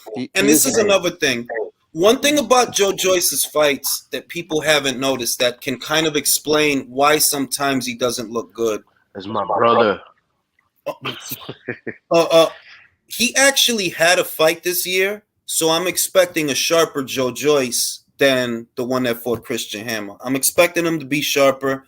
I'm expecting him to be in better shape, better condition. And I think it's going to make a difference. I cannot trust Joseph Parker. I don't trust Julius. him. But the last Did time you he see fought, that dude? Chisora, You were right. We Chisora. called it. I didn't see much potential on that dude that fought Carlos Takam, and you see what Joyce did to him. Man, that dude was struggling with that's Carlos Takam. Yeah, who Mac? Yeah, he got the power. Don't get me wrong, but it's like, man, I just hope he had an off night because holy shit. Nah, see what happened with that. I'm gonna tell you what happened with that. He has everything else except one thing: variety. He has no variety. Kept trying to cut the ring off too. No, it's not cutting the ring off. It's that because he don't need to cut the ring off against Takam. Takam is gonna bring you the fight because he's little. That's how he is. What he didn't have is hooks and uppercuts. He didn't have either. Or he just kept trying for the straight 1-2, and then Takama get side on, get under the right, and tie him up. And he just kept doing that the whole night. What he needed was an uppercut because he's shorter than you are, right? Lower center of gravity. So when he dipped that head down, pop him with an uppercut. And this dude, he just kept 1-2, 1-2, 1-2 all night, 1-2, 1-2, and Takam just kept doing the same shit. Get side on, get under the right, tie him up. That was the whole fight. You know he had power. He had power because he dropped Takam in the first round. Yeah, right away. But then he couldn't finish the job though, bro. Like Takam was taking off on him, and that dude. What I noticed, he's trying to do the Tyson. He's trying to lean on people. He's trying to like, holy shit, like he's gonna injure somebody with his big ass. You see what he did to Takam when he was on the he put his whole. I ain't mad at, but see, I can't. Why I don't count him out? Anthony Joshua didn't have an easy fight with Carlos Takam. Joe Joyce didn't have an easy fight with Carlos. But that was a younger Takam though. That was, I mean, Joyce. I want you to tell me. You tell me in recent memory who beat the shit out of Carlos Takam. Povetkin. That's not recent. Yeah, that's not recent. That's a few years ago. Recent, but he did beat him up. No, he fucked him up. Like I'm not disagreeing with you. I'm saying in the last 5 years. Oh, then nobody. I mean, you don't consider Joe Joyce because he got stopped. Bro, did you see that stoppage? Questionable to say the least. I remember he did stop him. People said he started. Did he not? Bro, that stoppage was wild sus, bro. That was questionable. That stoppage was wild sus. Come on, and Anthony Joshua's my man's, but even the stoppage in his fight, like questionable. You didn't knock him out, bro. You didn't knock him. Yo, Povetkin is the only one that legitimately has beat the shit out of him, like legit. Beat the shit. Look, Povetkin beat the shit out of him. Chisora slept him, but that was years ago. But Chisora was even losing that fight. But he was fucking losing. That's what I'm saying. Like he was fucking losing. And Takam got some good shots in against Povetkin. Hey, Ring, Julius. I remember Midwest told me that Wilder wanted no parts of Povetkin. When they found out he's juicy, they got the fuck up out of there. But they fought Luis Ortiz. The same shit. Look, bro. I seen the resume, and I'm like, holy shit, the dude. Look, the resume and the style. I stand by this. Wilder would have lost that fight. Yeah. Povetkin on the inside, they got the fuck up out of there. But they fought Luis Ortiz on the sauce. Wilder would have went to sleep. Wilder would have went to sleep. Like I'm not like the more at the time. I didn't think about it the way that I should have. That you got a little pocket because Povetkin was small for this era of heavyweights. He was smaller than most of these guys. He fight at a slight crouch and he stays. He do this shit all night. He do this shit. Wilder don't have a good jab. I'm sick of hearing about. He don't have a good jab, and if he can't hit you with the jab, he not going to hit you with that. Like no, he not. He don't got a good bro. He don't got good inside fighting him. Have you noticed? If you get on the inside, you're gonna fuck him up. Like he can't fight on the inside for shit. And what Povetkin do? He do this bullshit till he get on the inside and pop you with the left hook. Yeah, bro. Out of this era of heavyweights. The guy who had the best left hook in this era was Povetkin. The best left hook and the best uppercuts. He was, to me, out of the inside fighters of this era, which is really Povetkin, White, Parker, Andy. Out of them, the best inside fighter is Povetkin. The second one is Andy. The third is Parker. And I don't even know about that. I got to rethink that one. But Povetkin and Andy. They'll fuck you up on the inside. Yes, they will. They will fuck you up. Facts, bro. I've been saying it, man. Look how we got how we beat man, White. one of the best inside games of this heavyweight era. I'm talking about, you know, the late 2000s, not the mid 2000s, you know. But he doesn't have the construct, the way he stands and everything. He can't. He doesn't have. He has the way he fights. He's not meant to deal with the guy that's gonna get under his punches and hit him with uppercuts and hooks. He's really not. He's too straight up. His feet are too far apart. When Povetkin gets close to him, he's not gonna be able to move back. He's gonna be a sitting duck. He wouldn't see the left. He would look. It's two punches that he won't see. He will not see the left hook. He won't see it, and he won't see the uppercut. He won't see it. Yeah, not on the inside. He's gonna overextend. Wilder turns into an inflatable arm man, like a waving inflatable arm man whenever someone gets inside.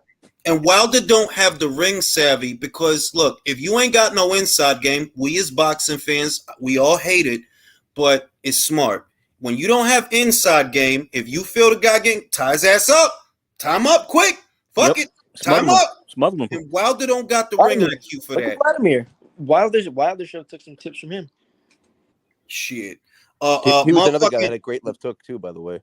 He did. But the straight right, he did have a good left hook. No, but the straight right was more his money punch. That shit was taking Pulev out, Povetkin out. He couldn't get out the way of that shit. It's because the way Vlad would do it, he'd be bouncing a little bit. Yeah, he'll do a little shuffle and then he'll shoot it. And I don't understand how he landed that because I'm like, yo, he literally does this every time he shoot it. He do a little shuffle, which is a tell. Oh no, you gotta do it. You gotta show us on camera the shuffle, Jules. Stop. Let me read these super chats. I want to know how PBC champions can go for so long without a defense or a mandatory obligation, but guys like AJ have to fight after making a defense. It's simple. They pay them off to leave them alone. Brown paper bags. That's it. Certainly, the WBA is getting paid on.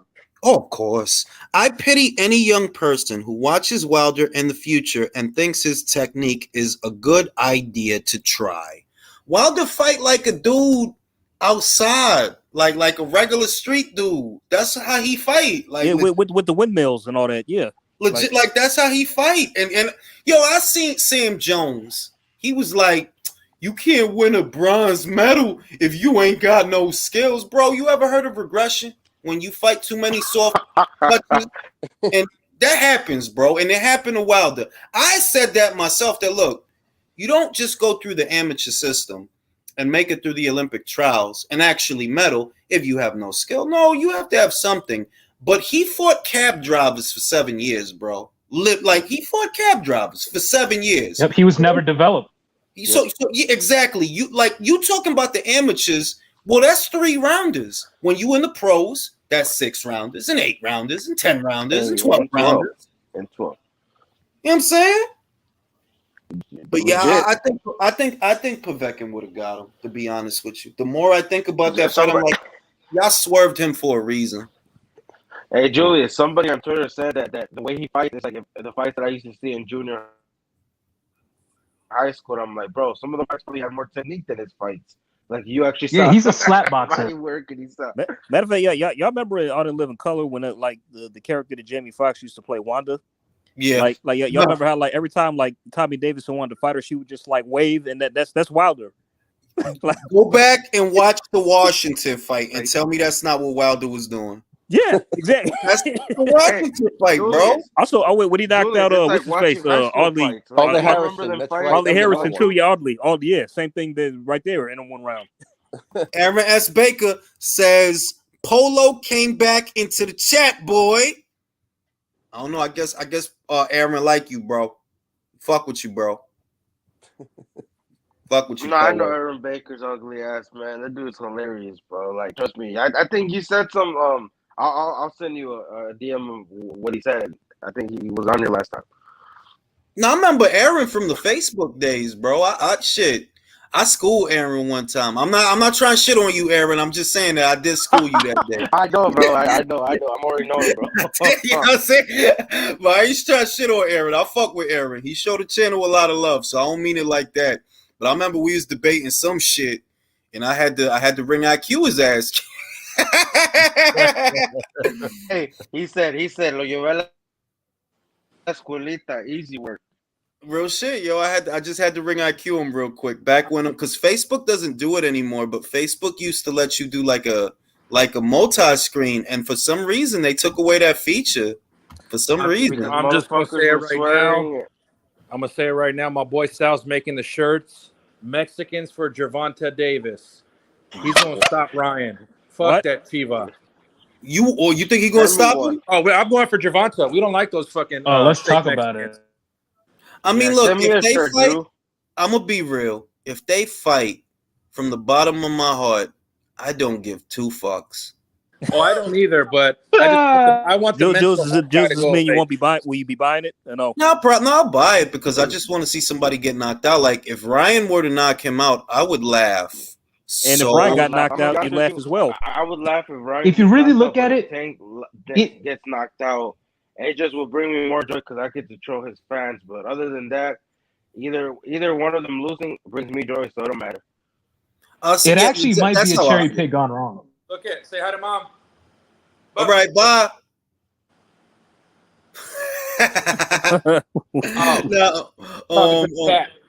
No, I was gonna say, look, if Ryan wins, it would probably be monumental for Ryan. If Gervonta wins, it'll be a big fight. It'll do big buys, and they'll get a big payday out of that. I think he would. I think they could do $1 million with that. I honestly do. But whoever wins that fight's the next face of boxing. But that's the thing. I don't know about that because, all right, if you beat Ryan, right? You beat Ryan, and that pay-per-view would do well. Who do you fight after that gets you those buys? I know, I was kidding. I mean, but no, I'm not. I'm being serious because I think it would do well. I think it would do well, but who do you fight after that? Like, what do you go back to fighting Romero's and Cruz's? That's exactly what he's gonna do. He'll fight Luis Neri, maybe Cerdito Ramirez. Bro, you said Luis Neri? What? I mean, what? I don't put it past them. I mean, because the way they're moving Isaac is like they obviously got something planned for him. You know, because they've been keeping him active lately, putting him on co-mains and stuff like that. So they're obviously going to put him in a big fight pretty soon, right? I mean, I imagine they are the kind of activity that they're keeping him on. I mean, because Jules, you said it the other on one of your lives the other day. It's like I wouldn't be mad at a Cruz Romero fight if I'm being honest. Oh, wait a minute. Midwest just sent Midwest, join the chat, yo. What he's saying? What Midwest? Dan Raphael should jump on. Oh man, his big ass. I fuck with Dan. Man, Let me see. Hold on. Let me read what this shit says. Heavy. Wait. Well, I see what this is. I see what it is. We got a troll? No. It's Midwest. It's Midwest. I think that's why he was trying to join. Yeah, he did. He asked you for the link. I got some questions. He said, check your Twitter DM. I saw in the chat. Yeah, if you still there, bro, join the chat, bro. If you still there. But yeah, what the fuck was we talking? Right, Ryan and Gervonta. Who feels that Ryan is ready for this? I don't think he's ready, but I think that it could be a cherry pick gone wrong. Hard to say. Does anybody on the chat think Ryan Garcia is ready for this? Anyone? Yeah. All right, go ahead. Explain?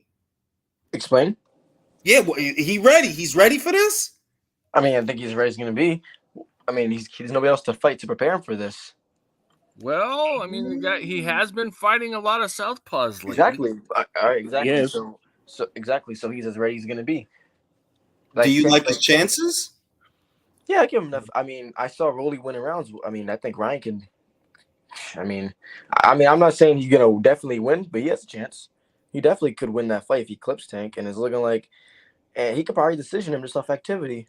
Tank Polo, talk to the Azteca spirits. The Azteca spirits. Does Ryan stand a chance in this thing? Yes, he stands a chance. He has the reach, the speed, but if he doesn't stay focused and he doesn't come in prepared, he will get knocked the fuck out. But he comes, motivated with the purpose, with like trying to knock this dude out and beat him, he'll win. All right, Julio, is Ryan ready for this? I do, because I don't rate Gervonta that highly. Like, I don't think it's that much of a gap between them. I also think if you watch Gervonta's recent fights, he's actually regressed a bit. And I think that Ryan has all the tangibles. He has the height, the reach. I think he's the faster fighter for sure. I think he probably has more power. I think it could be a cherry pick gone wrong for Tim. It could be. Woo! JBN, is Ryan Garcia ready for this? I'm telling you now, IQ, I'm summoning the Azteca gods. Is he ready for this? Gervonta gets knocked the fuck out. You think he's gonna get knocked the I fuck think out? He is, man. I think Ryan's ready. He's faster. He's stronger. Gervonta's digressing. He's much longer. I don't think Gervonta is long enough to reach him with anything to like really clip him, because he's like really long. Because Ryan is much taller and much longer, and like I said, this guy's digressing, man. Like, he's going backwards. He's not getting. He's not as good as he was before. And if Rolly was giving him some trouble, I know Ryan can give some trouble. So I think it's going to be a cherry gone wrong. I want to say that the left hook that he dropped Javier Fortuna with a left hook, and it was so fast that the camera that filmed it didn't even get it in all the frames. That's how fast it was. I know that because I used that footage, and I saw that. Wow, it's like a frame miss. It's like a whole frame missing. That's true. Live, I was wondering if the punch even landed. That's what I'm saying. Yeah, it was a ridiculously quick turnover. He turned it over so quick. It's ridiculous. Juan Holguin says Isaac Cruz can also get some pocket hamster. Jules, can I get my 2 cents? Can I get my 2 cents? Go ahead. If Gervonta Davis could go the distance with Isaac Cruz and he loses rounds to Rolly, yeah, Ryan's ready for this fight. Yeah, but Isaac got a hard fucking head, bro. He does. But no jab though. Like, yeah. I mean, he don't have a jab. Yeah. No, he don't. He just comes forward and swings for the fences. Decent fighter, but he's too limited. Yeah. You think that Ryan is as durable? I'm going to say this. No, I'm going to say it. No, I don't think Ryan is as durable as Isaac, bro. No. I think he's not. He's not as durable, but he's big enough to like withstand some of the power that Tank is getting. And if you see Tank, he's moving up in weight since he's like left 130. He's not one clocking people. It's more accumulation and like accuracy. Well, no, with Rolly, he hit Rolly with one shot and messed his ass up. And I know it's Rolly and he's retarded. Dude, Rolly is stupid. He gets hurt easier because he doesn't have much brain that jacks around. Did anybody ring the Jules that interview you posted? Like, he literally talking like he think he won the fight. That's how hard he got hit. That's how hard he got hit. If Ryan actually fights, what about Gamboa? Super chat. Wait, let me read super chat. If Ryan actually fights him, I'll be impressed. He put more effort into chasing a secondary title than chasing an actual title. But I'll give him some credit for real. At least this midget has a belt. Mr. Ano Boxing says, if Luke Campbell knocked Ryan, yeah, but that's a fair point. Yep. Luke did knock his ass, and Luke is not no power puncher. That's because he's put him on his ass. Yeah, that's actually a flaw of Ryan, is that he keeps his chin in the air and he backs up in straight line. And now, is this going to be at 140? Nah, it's going to be at 35. Is they really signed, or is it just negotiations? I mean, look, this the shit. Ryan and Gervonta had an argument like 2 weeks ago, and it was about the weight of the fight. And it sounds like it's going to be at 35. So if it's at 35, is Ryan going to be drained? What's his punch resistance going to be like? I can't believe Oscar will let him take the fight. I don't think he'll be drained. Is he going to Showtime for this or PBC? Bro, I mean, shit, man. I don't know, man. He won't be drained. He won't be drained. And if he is drained, he has the thing that like Gervonta starts slow in his fight, so he knows at least that, even if he is drained. Look, the main way he could beat Gervonta, I'm gonna tell you what he has to do. With the jab, use your height, use your jab. Don't commit to your shots. Don't try to hit him with a left hook unless he's coming in. Jab him and right hand him, but don't step into your jab. I thought you were going to say Ryan. Ryan doesn't need. Ryan they doesn't. leaked this information. Go ahead, real quick. They talking about Ryan Tank. They leaked these pay-per-view numbers, so we don't talk about Spence Crawford. I mean, look, man, like all that Crawford and Spence special announcement shit, so that the very next week shit could get quiet again. Ain't that a bitch? It's 4:00 in the UK. Eddie got to wake up to this bullshit tomorrow. I'm just saying that it's like that's some sucker ass shit. The week of the fight, special announcement, and then the week after that, yo, it's fucking Tuesday, bro. Did y'all sign that shit? Bro, what did I say? Mike Cappinger. Oh, special announcement. Agreements have been made, but fighters haven't signed. You really can't make this shit up, yo. Bro, if Garcia and Gervonta gets made before this fight gets made, like, there's no excuses for anything, man. Like, it's not. I don't know how they can justify this fight not being made if Gervonta and Garcia gets made first. Bro, we have seen Canelo Golovkin 3 times, Wilder Fury 3 times, Joshua Usyk 2 times, Joshua Ruiz 2 times, Chocolatito and 3 times. 3 times. You add all the pay-per-view numbers that Eddie's done this year is close to 3 million, and we can't even get Spence Crawford. Bro, yo, we've been on this long plane ride. I'm just about to get my parachuters coming with me.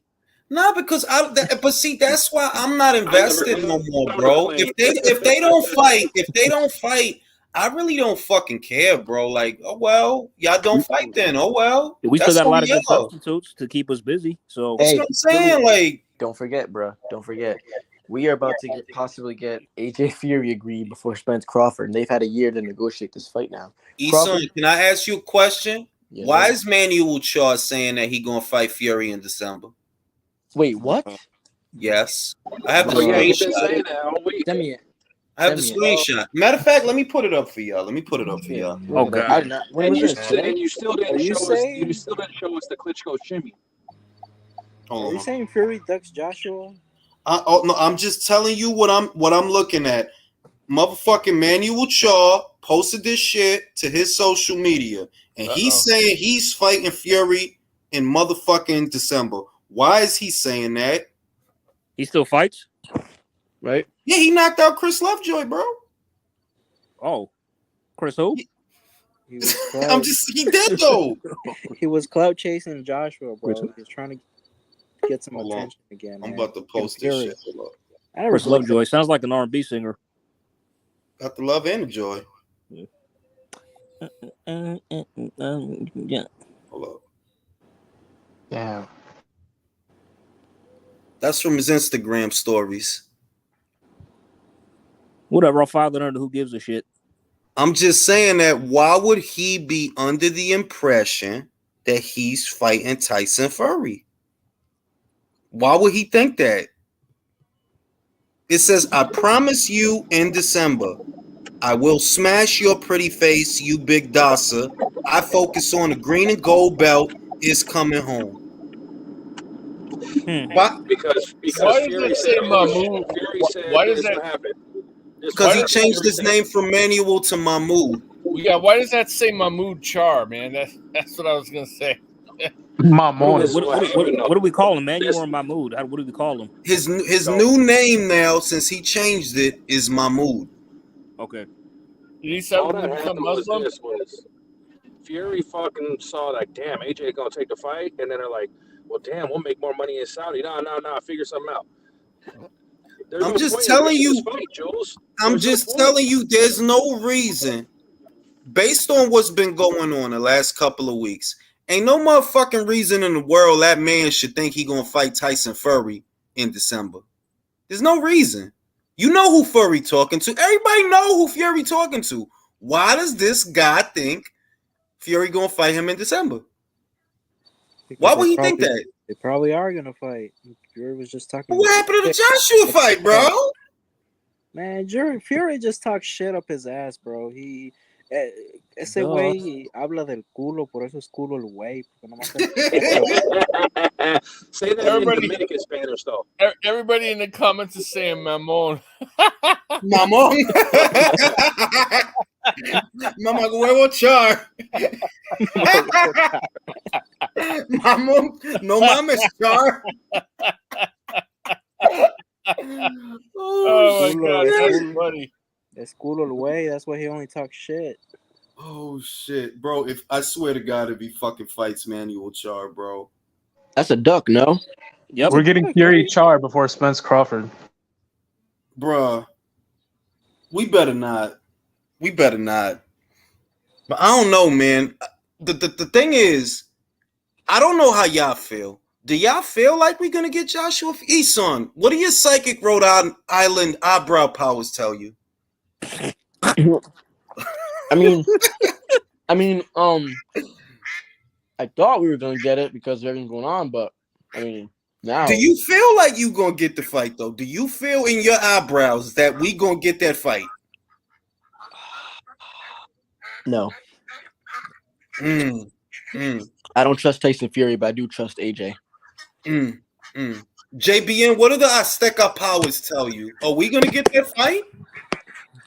The Azteca gods tell me that it's gonna be a duck. I don't think he's gonna fight him, bro. I don't think he's gonna fight him. Who fucking got all them goddamn ducks? Those are the Azteca gods telling you, bro, that he's not gonna fight him. Fury joined the call.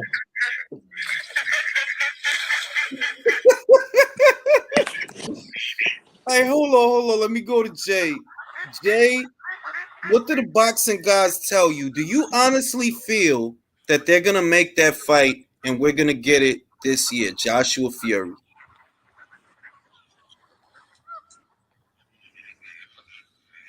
I guess that's a no. I agree. Jules, you see my face? Let me see. Hold on.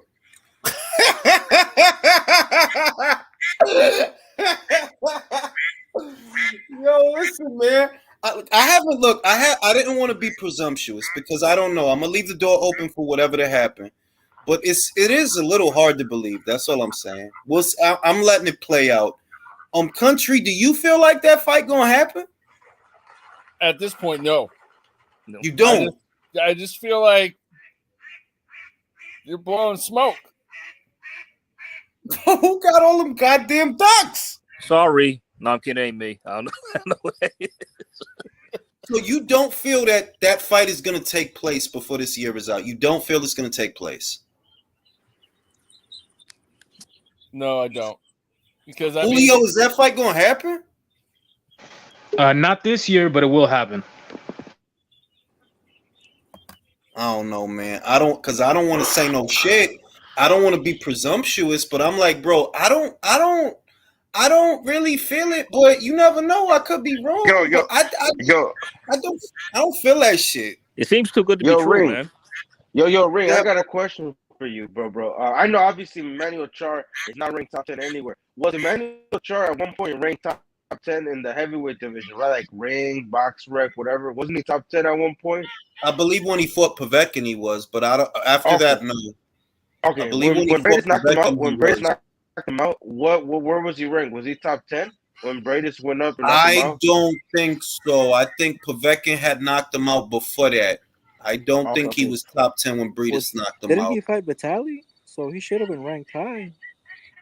That motherfucker been around a long time, bro. Bro, but he was top 10. That's what I tell people. Like, bro, when the heavyweight No, he was. Yeah, you're not wrong, though. There was a period in time when he was top 10. There was. No. Isn't he a Klitschko era heavyweight? Yeah. Yeah, he is. Somebody retire him already. The only reason that he's still here is because he had a long ass hiatus, I think it was 2-3 years that he didn't fight nobody. So it's like that extended his career. But he from the Klitschko era, and I'm not talking about Vladimir, I'm talking about Vitaly Klitschko era, bro. Oh, hell no, bro. And that dude been around for a long ass time. Yo, funny, he looked like he could be related to Eason. Eyebrows. Is Eason on eyebrows, don't he? I'm about to post Kappa a bears picture your right boxing now. history. What happened? Yeah, I got to see the photo. You I'm about related to to show Manuel you right Char? now. Dude look just like Eson Who? on Manuel Char. Manuel Char. Eson, How old is birthday, huh? What? Yeah, he looks like if you fed Easton after midnight. Eson, you just had a birthday? It was the 16th. Oh, happy Eson, birthday, bro. I didn't say that. Oh, Happy shit. birthday, son. No wonder. Happy birthday, Eson. Yo, Appreciate Eson, it. keep trolling the fanboys, man. I love it, man. Keep telling them that the fair fighter could never get that money or get that. Hold on, I'm about to post this because I think Eson has some explaining to do. I do. Right. He don't look like me, bro. Get the fuck My out God, of here. he look just fucking like you, bro. You're fucking bullshitting, bro. I'm bullshitting. I'm fucking bullshitting. Yeah. Explain this motherfucking shit.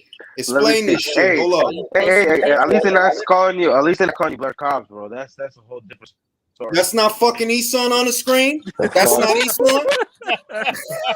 Holy shit! Telling me, show my face, bro. I fucking told you if you cover his mouth, bro, it looked like Eson. No, it doesn't, bro. Bro, I need a picture of Eson. Eson, let me go to his shit. You have me Let on me go Instagram. Go to my Instagram. What's your Instagram? E dot. E Well, dot. I don't want to put it out there on this shit. Come on, come on. Let me get the Send it. No, just send it. Send it on the private chat. Send it on the private chat. Julius, go. Yeah, actually, yeah. Just send it on the private chat. Because I want to do it side by side. Will says Eson is that light skin? Bro, it's the eyebrows, bro. Maybe the eyebrows. Maybe my eyebrows don't even look like that. Bro, what's the fucking picture, bro? Let me get a picture. Go to the private chat. Put it there. I can't fucking get it from the fucking private chat. Just go to your DMs and search E, because I've texted you on Instagram. Oh, all right. I got it. We've had conversations on there. I got it right now.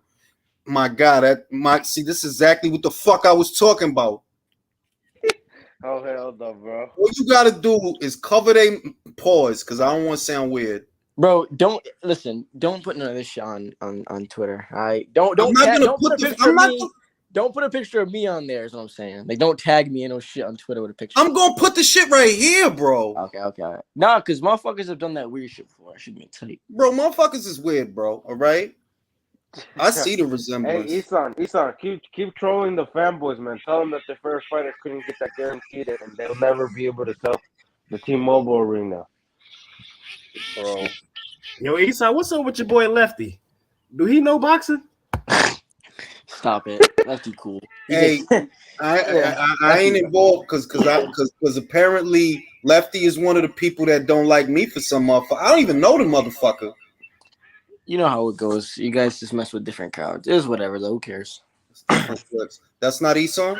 That don't look Eson? That's not fucking Eson? That does not look anything not like fucking me, Eson, bro. No. There's like... My God, look at their eyebrows. Look at their eyebrows. Yo. Julius, post Romero Santos. Julius, post Romero Santos. And tell me that doesn't look like Eson. You know what? Eson got the S curl. Hey, I will say this. I will say this. Eson don't look like no motherfucking Romero Santos. That's the old picture. That was got some big caterpillar looking eyebrows, man. I will say this. Eson, you got some nice ass eyebrows, though, man. I'm trying to tell you, got the Batman shits, bro. Listen. Look like that. This was about 3 years ago. The face matured a little bit. I got some real facial hair now, so it's not updated. I ain't even going front. I look like Manuel Shaw. Yeah, I just want to say you guys eyebrows. Yeah, you got his beard. And you got his beard. In that picture. Yo, hold on. Matter of fact, I don't have his beard. He has my beard. Who's older? How old is he? I don't know. Actually, I got it right. Oh, I got it right here. He's 37. He's 37. 84. Yo, I'm literally older than him. Hey, Eson, in that picture, you're almost a little reminiscent of Rolly, almost, man. Nah, chill. Don't play like that. Don't play like Don't that. do me like that. Don't play like that. Rolly looked like he got Down syndrome. Yo, listen. I just want to say, hold on. I want to say, boy, I'm Manuel Char out here, B. Julius Char. Manuel Char out here, son. Manuel Char. I don't look like Manuel Char. Hey, Jules, you gotta look like Manuel Char. Jules, you got jacked in that photo, bro. You been working out? I was swole. Nah, I ain't jacked like that. Like now, I ain't jacked like that now. That's when I was on my gym nut shit. Damn, bro, Julius, you on that fucking shit, aren't you? I was on clenbuterol. Y'all think I'll be lying? Y'all think I'll be lying when I say I took steroids? I ain't playing with y'all. Julius got no fucking huevos. Julius got no balls. No balls. Yo, Midwest, what's up? They say steroids make your shit shrivel up. Oh yeah. My shit. Yeah, I got 2 raisins in my shit, bro. Hey, I know. Hey, get married. Who cares? Get married. Who cares? If she loves you, she'll deal with him, bro. Hey, check the private chat, bro. I got you right now. No, I'm talking to Midwest. My bad, Julius. I want to see. Yeah, Jay, I'm Julius Shaw, bro. Did y'all see that shit Dan Raphael posted? I know. Oh no, I seen the shit. Yeah, but I'm gonna be real with you, bro. I don't know if I believe that shit, yo. Man, he's lied before though. That's why I don't believe him, because there's a lot of shit he says and it turns out to be not true. Be like, oh, I apologize. Like I ain't trying to be like on no conspiracy shit, but I'm like, this the thing. The fight was motherfucking Saturday. You got the numbers on Tuesday? Yeah, like that's the crazy part. How come when it's the thing is, all right, so the thing is that the digital buys are easier to track, but still it is a little bit quick. I'm saying, but you got to really. You know what we got to do? We have. So then hold up. If the digital buys are easier to track, then where the fuck is the buys for Ruiz versus Ortiz? We know the vibes, bro. Come on. Yo, Julius, take the Canelo. All right, let's say those numbers are true. Take the Canelo Golovkin numbers and divide it by 500. Yeah, probably 1,000 buys. Yo, and they sold out the gate too. People try to add my bro. They sold out. Like I don't understand. Do you see the capacity? But that's what I'm saying. You telling me a fight that had a sold out gate of 19.5 thousand people and the cheapest ticket was $1,000, right? You telling me that fight only did fine? I don't believe it. I don't believe that. That don't add up, bro. That don't add up, bro. If you could do that kind of gate, nah, fam. I don't believe that. Yeah, I don't know, man. These motherfuckers be. I don't know, man. Like you said, we never got the Cruz tank. How come they never released the Cruz Pitbull numbers? You see how none of them reporters say what the numbers are. It's like, man, this shit. That's what I'm saying. Like, we don't get numbers anymore. We didn't get numbers for fucking Ruiz and Ortiz. We didn't get numbers for Ortiz Barrios. We didn't get numbers for Ortiz Martin or Ruiz Areola. We didn't get numbers for none of that. Y'all pop up the numbers for this though. I don't believe that shit. I'll tell you that motherfucking shit. And I'm about to get back on the gear. Did y'all see what he said after he posted the numbers though? What he said? He said that the zone have to split all their pay-per-view buys with Roku TV and Apple. What? I don't know, son. So that's all basically numbers. I'm like, what the fuck is you talking about? Anytime you can purchase a pay-per-view through any kind of provider, you have to pay the provider a percent, basically. Not what you would pay like, a network like Fox or whatever, but you got to pay them something because they're still distributing your product. But they didn't show it. Listen, I'll be real. I don't think the zone's really gonna profit from this event, regardless. But it is what it is, It is what it is, man. I don't know. I'm gonna let the smoke. I'm gonna let the smoke settle. Listen. The only thing that did better numbers in this is Canelo. So what does that say? That is true. Yo, am I wrong? What? It's true. Who outsold him? No, Isan. But if they didn't do well, why did they sold out though? They legit actually sold out. Like the capacity was. No. I think it did well in terms of like they sold out and things like that. But and the merchandise, bro. It's the guarantee. No, man. A lot of people were talking about this fight. It's the guarantees that make it feel like lost money for sure. There was buzz for this fight though. A lot of people. And the were merchandise, bro. You see, a lot of guys I knew were gonna watch it. The only fight that did better than this in the past few years is Canelo Plant. So it's like there was buzz for it. But I'm gonna tell you what. When When I see, I'm gonna do this. I'm gonna do this. When I see Eddie address the numbers, then I'll know. That's what I'm gonna do. Because it's very hard. It's a little hard for me to believe. It really really 5, 6. I don't believe that.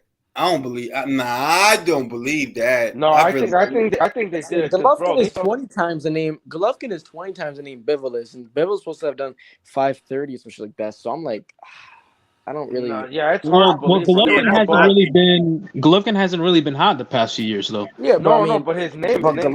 People still bought the fight though. But Bivol wasn't hot either though. Right. And he didn't speak English. He was a. Yeah. His style isn't like nobody knew Bivol to begin with. Nobody knew him to begin with.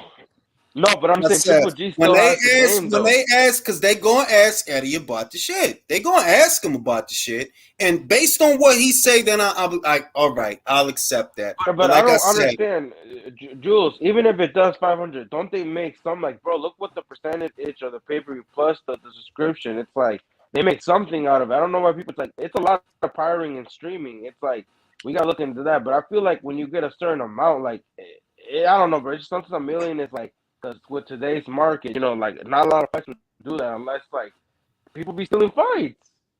Yeah, but even with it's like this fight had a buzz. That's because it's 19,000 people at the show, bro. And the cheapest ticket. And this is what I'm saying for a show. Bro, let me say this. Michael B. Jordan. Hold on, for a show where the cheapest ticket to be there is $1,000 fucking dollars. And y'all sold out, but you couldn't sell pay-per-views. That don't make sense, bro. Yeah, that don't make sense. Listen, and you had Michael B. Jordan, you had Steph Curry, you had Wanda, you had fucking Joe Rogan, Dave Chappelle. Dave Chappelle was there as well. Dave Chappelle, Triple H. You had fucking Jake Paul. I mean, not Jake Paul, his brother. Like, come on, bro, this shit is so hilarious. When have you ever seen, like, bro, Canelo brings the stars. Like, you don't look at the other fights. Ain't nobody give a fuck about. In other words, you telling me that you telling me 19,000 people, right? They knew about the fight, they went to the fight, and at minimum, those people paid at least $1,000 to be there, right? But you telling me that people at home, they didn't know and they didn't. I'm like, nah, I don't believe it. That shit don't add up, bro. It could be the price point of the pay-per-view because it was like $90 for new subscribers. True, that's true. That's. Like I said, they gonna ask Eddie about the shit, and when then I'll know what's what. Because I'm like, I don't know that too many people hate that motherfucker, and too many people hate that platform. So I'm like, I gotta hear it from him. They do international. Listen, and Julius, I'm gonna tell you this right now because I had when restaurants play, they get charged for each TV to have the pay-per-view, right? That's each a pay-per-view buy. So I'm telling you, like. There was a restaurant in my crib that had 7 TVs and they all had to fight. Come on, bro. Like, get the fuck out of here, bro. This shit is ridiculous. Bro, every bar around here that I know sells out every single time the Canelo fights, bro. Every single time the bar sells out. Yeah, people know who Canelo is, man. I mean, that's like I said, it's a little hard. It's very hard to reconcile that you could do that well at the gate based on what it costs to be there. But at the box office, what people didn't want to pay $80, but people wanted to pay $1,000. Nah, come on, son. Come on, son. That's not regular people though. It's just crazy to me. Watch when Jules, the Spence and Crawford fight. Watch how long it's gonna take for the numbers to come out. We still counting. Like what the fuck? Hell no. Because I'm telling look, if that were what this did, I don't know what Spence and Crawford gonna do then. Because I'm Thank you. That's what I'm saying. I'm like, bro, listen. If Canelo is out here averaging 500K on his most recent pay-per-views, bro, I don't know what the fuck Crawford and bro, they're just not gonna do. Canelo is carrying these pay-per-views himself. Like neither Spence or Crawford is a huge pay-per-views. Bro, Canelo also Spence and Tank and both of their pay-per-views, bro. That should tell you something. A fucking dude that doesn't even know English also you and the so-called American stars. Like, come on, get the fuck out of here. Like, that's what I'm saying. People would like to, but it's like, let's go see what Spence's numbers are, and then everybody's quiet. Like, fuck out of here. Your numbers haven't been going up since you fought the little ass lightweight. That's what I'm saying. When he fought Ugas, I was honestly expecting something in the threes because Ugas had just beat Pacquiao. So I'm like, well, we'll probably do 3 because Ugas beat Pacquiao. That's got to count for something. Man, I know they the didn't even do Pacquiao that. paper, and they didn't. And I'm like, see, damn, son, like even with Ugas, you didn't hit 3. So what's Spence and Crawford going to do? Shit, it's gonna do. Nah, it's not even gonna do that. You know why, bro? 250, They man. haven't been. It's gonna do like 225 because they had 3 months to like try to promote it, and we haven't even officially announced it. So in a month, it's gonna do terrible, bro. And that's because on their fight. It's not. They spent years not acknowledging half of the fight. They spent years telling you. They spent years telling you that the guy who's more accomplished don't sell, and then the fucking guy who works for BBC told you that people are just gonna steal it anyway, and it's not that big of a fight. So what do you think this fight's gonna do? Yeah, half the fight didn't exist. They didn't even act like Crawford was an actual fighter. They wouldn't put him up. They wouldn't say his name. They wouldn't say anything. They put his Bro, they graphic put Ugas with a Reggie belt in the fucking graphic. They put a Reggie belt and as didn't a even champion. put Bud. Didn't even put Bud. See, Yeah, like, one they thing I didn't like about announce the WBO, one thing I like about the zone is at least they acknowledge all the champions across like different Bro, networks. The zone promotes Tank like he's their fucking fighter. Bro, that's bad business, bro. I don't know, man. Look, man. All I know is he knew he about to splatter Butler. And we gonna get Chocolatito versus this Strider 3, bro. Does he? I mean, does he go past? Does anybody see him going past the round at least? Bro, I feel like as soon as he knew he put his mouth guard on, Butler gonna collapse. I don't know. I wish it was, to be honest, I wish it was Casemiro. At least with Casemiro, it would last longer. But with Butler, it's like God, I wanted to know when down there to whoop his ass so bad. Yeah, it would have been competitive though. It would have been competitive. Crumble.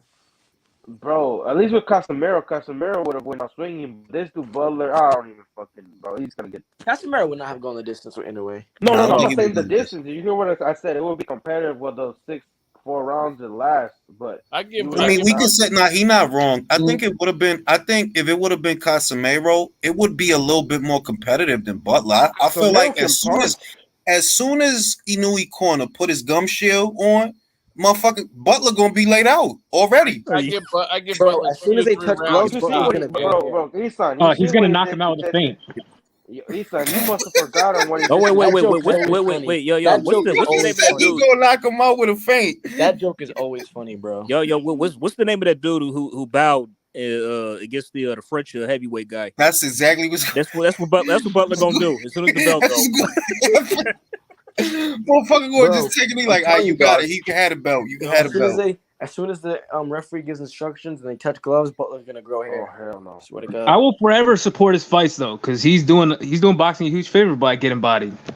True. He is. But as soon as they touch gloves, that motherfucker, they gonna give him a 10 count. Like, you sure you want to do this? Yo, that's crazy, yo. I give him no more than 2 to 3 rounds tops if he's. Bro, I would be shocked if there's a 3rd round. That's how bad I think it is. Like, I feel like it's gonna be like Payano. Remember Payano? Oh yeah.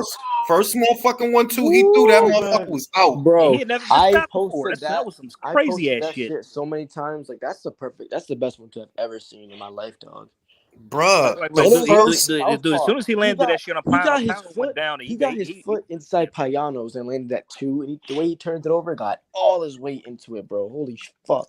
Bro, and bear in mind, motherfucking Luis Neri, I think he needed like 8 or 9 rounds for Payano. Yeah. Bro, after that, Ramon looked iffy versus Payano. Ramon looked gave him a fight versus Payano. Yeah, and then he was low key in a fight with Russell. So the only guy to stop him were Neri and no way, because Gary Anton Russell was how to fight. Nobody pulled the Inoue though. Inoue just that's amazing. He got 100% connect rate for that fight, and that was the finish. That's why I think that's a big part of the reason I think this dude got so much fucking power at 118 that I'm like, nah, he'll be all right at 122. Bro, he'll be all right. He's big. But at 126, he's not gonna do that well, bro. No, not 126. No, you're right. Not 126, but 122, he'll be all right. Yeah, more consequentially, his skill level. Like, I think out of everyone at that weight division, he's probably the most technically sound guy if he moves up. Hey, Isan said he wants to see Navarrete versus Inoue. What you think about that, Isan? Come on, son. Like Navarrete, they in different directions, bro. Like shit, Navarrete on his way to 130 for Oscar. No, 130. You mean? But I don't know, man. I think that's what I said. He about to go. Navarrete about to go up for Oscar. Like they ain't even. They ain't never gonna fight each other. No, but I think he wants to unify with that Lopez cat. What Lopez cat? The one that's gonna fight Warrington. No, he ain't gonna fucking that shit ain't gonna happen. They already I think they already working on that. Navarrete versus Oscar Valdez at 130. Bro, I heard that they were that you know what's that Irish dude that fought League One? I guess they're trying to make that at the Madison Square Garden for the Irish thing. Colin? You talking about Colin? Colin? I heard that. Yeah. What, Navarrete versus Colin? Yeah, that's serious. Bro, Colin want to die. Like, what? That's what I'm saying. Shit? For real? Bro, look at the rankings, and somebody was saying that they said that could be a possibility next year. So I'm like, we'll see. But I'm just saying, I was surprised. Like, the fuck they trying to get this dude killed? Bro, I'm gonna say this: if Conlon, if that shit happened to Conlon in a fight that he was winning with Lee Wood, Navarrete would destroy that man, bro. But the other thing is, look, I don't think nobody at 126 could beat Navarrete, not even Mauricio Lara. Yo, that would be a crazy fight, though. The only one that has That'd be a good fight. Somewhat chance is Ray Vargas. That's everybody else gets smoked. Nah, Ray get fucked up. He got dropped by You know why? So. You know why? How many times Messiah hit that? How many times that? But I'm not saying he can't punch, but you know that dude don't got no variety. He had fucking Ray hurt mad times, bro. If Navarrete hit that man, he gonna turn into a fucking enchilada, bro. He fly enchilada. What about Robazy? I think he can be a threat. Rotisserie, yeah, but rotisserie is not the shit with rotisserie.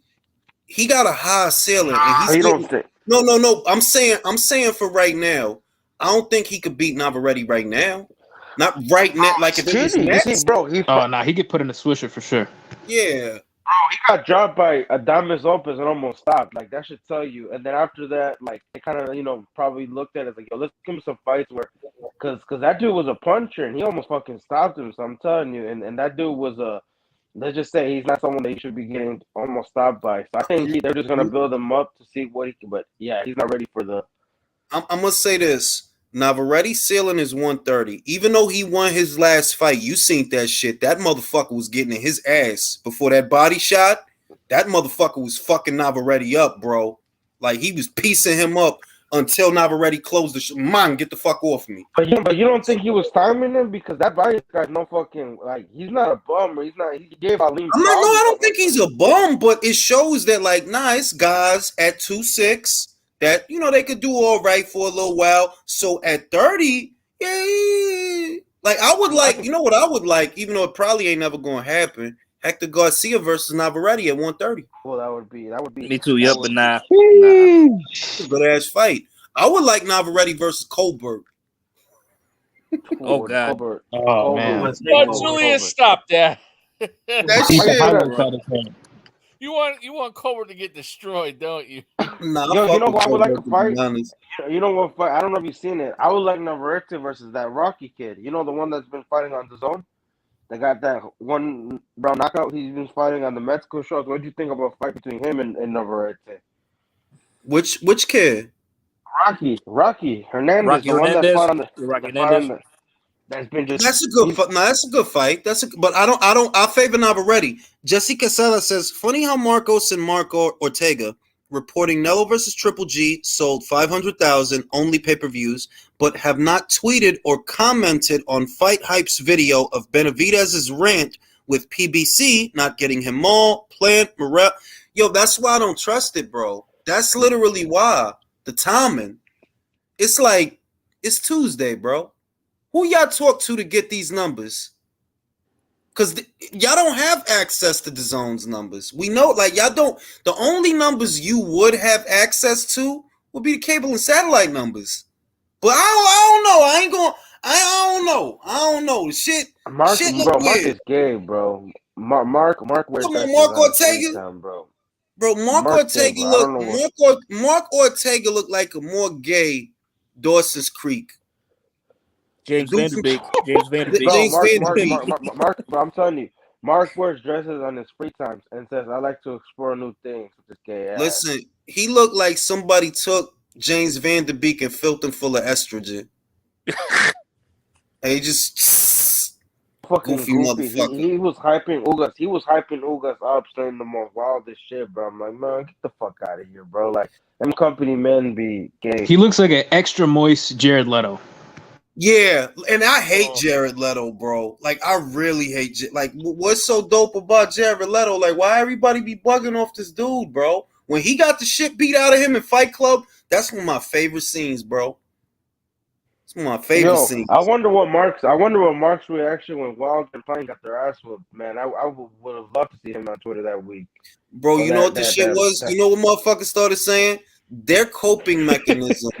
No, motherfuckers' coping mechanism. This was a classic. No, your soul broke when you seen that shit. Soul broke. Oh, the typing bro. I was laughing my ass off when I was watching it. Yo, Julius, I like Pine. I give him, but bro, they were acting like Pine. Like, bro, Pine was getting his ass. Well, stop it. After the 6th round, you can see in his corner, like, yeah, man, like, try to hang in there. He got knocked the fuck out. We in the age of denial, bro. Motherfuckers was really scoring that fight for Plant. I'm like, come on, son. Like what is y'all talking about? Like, huh? Bro, it was how? Hey, the PVC lunch are gonna be too much, man. I don't want to say it, but you know what they were saying. Plant got the style. Like, man, the only thing white about Plant is his skin. Like, get the fuck out of here. If you rewatch the fights, Billy Joe Saunders put up a better fight against Canelo than Plant did. I swear to God, Julio, I literally said that. You know what Billy did? What Billy did that Plant didn't do. Billy was turning Canelo and keeping the fight in the center of the ring. What Plant was doing. Plant back was getting put on the ropes. That's how I know. Like, fam, you not controlling nothing. Your back is on the. Every time the round start, you right back on the ropes again. I'm like, how is he? How? He just tried to survive. Exactly. With Billy was legit turning Canelo. He'll shift his foot and turn Canelo. I actually had him winning some of the mid rounds before he got caught. Yep. It was like 6-3. I had a 5-3. I had a 5-3. Because Canelo, Billy always been talented, but his shit is he lack drive. He just no discipline. Yeah, like, you know what I mean? You can have all the talent in the world if you ain't got no discipline. It really don't matter. Bro, I think he can still come back. I'm looking at the rankings. He can come back and be a world champion, bro. Bro, I heard that motherfucker fat as fuck right now, bro. That's what I heard. And he a heavyweight now? Bro, he probably a bridgerweight right now. I saw a picture. Yo, Julius, I saw a picture of him, and he don't look that. I mean, he lost the weight, and I heard that he's in camp for potentially coming back. He lost that weight because I saw that picture, and I seen like an updated picture. He actually lost all that weight. We'll see. We'll see. Now, on that note, ladies and germs, it's almost midnight here at the Bat Cave, so I'm gonna call it a night. It's been a pleasure talking to y'all, and I will be going live in the afternoon for Joyce versus Parker. We'll be going live. So y'all join me for that. Always a pleasure. I'll catch you on the next one. Have a great evening, Jules. Thanks for having me on. Have a great evening, fellas. Appreciate y'all.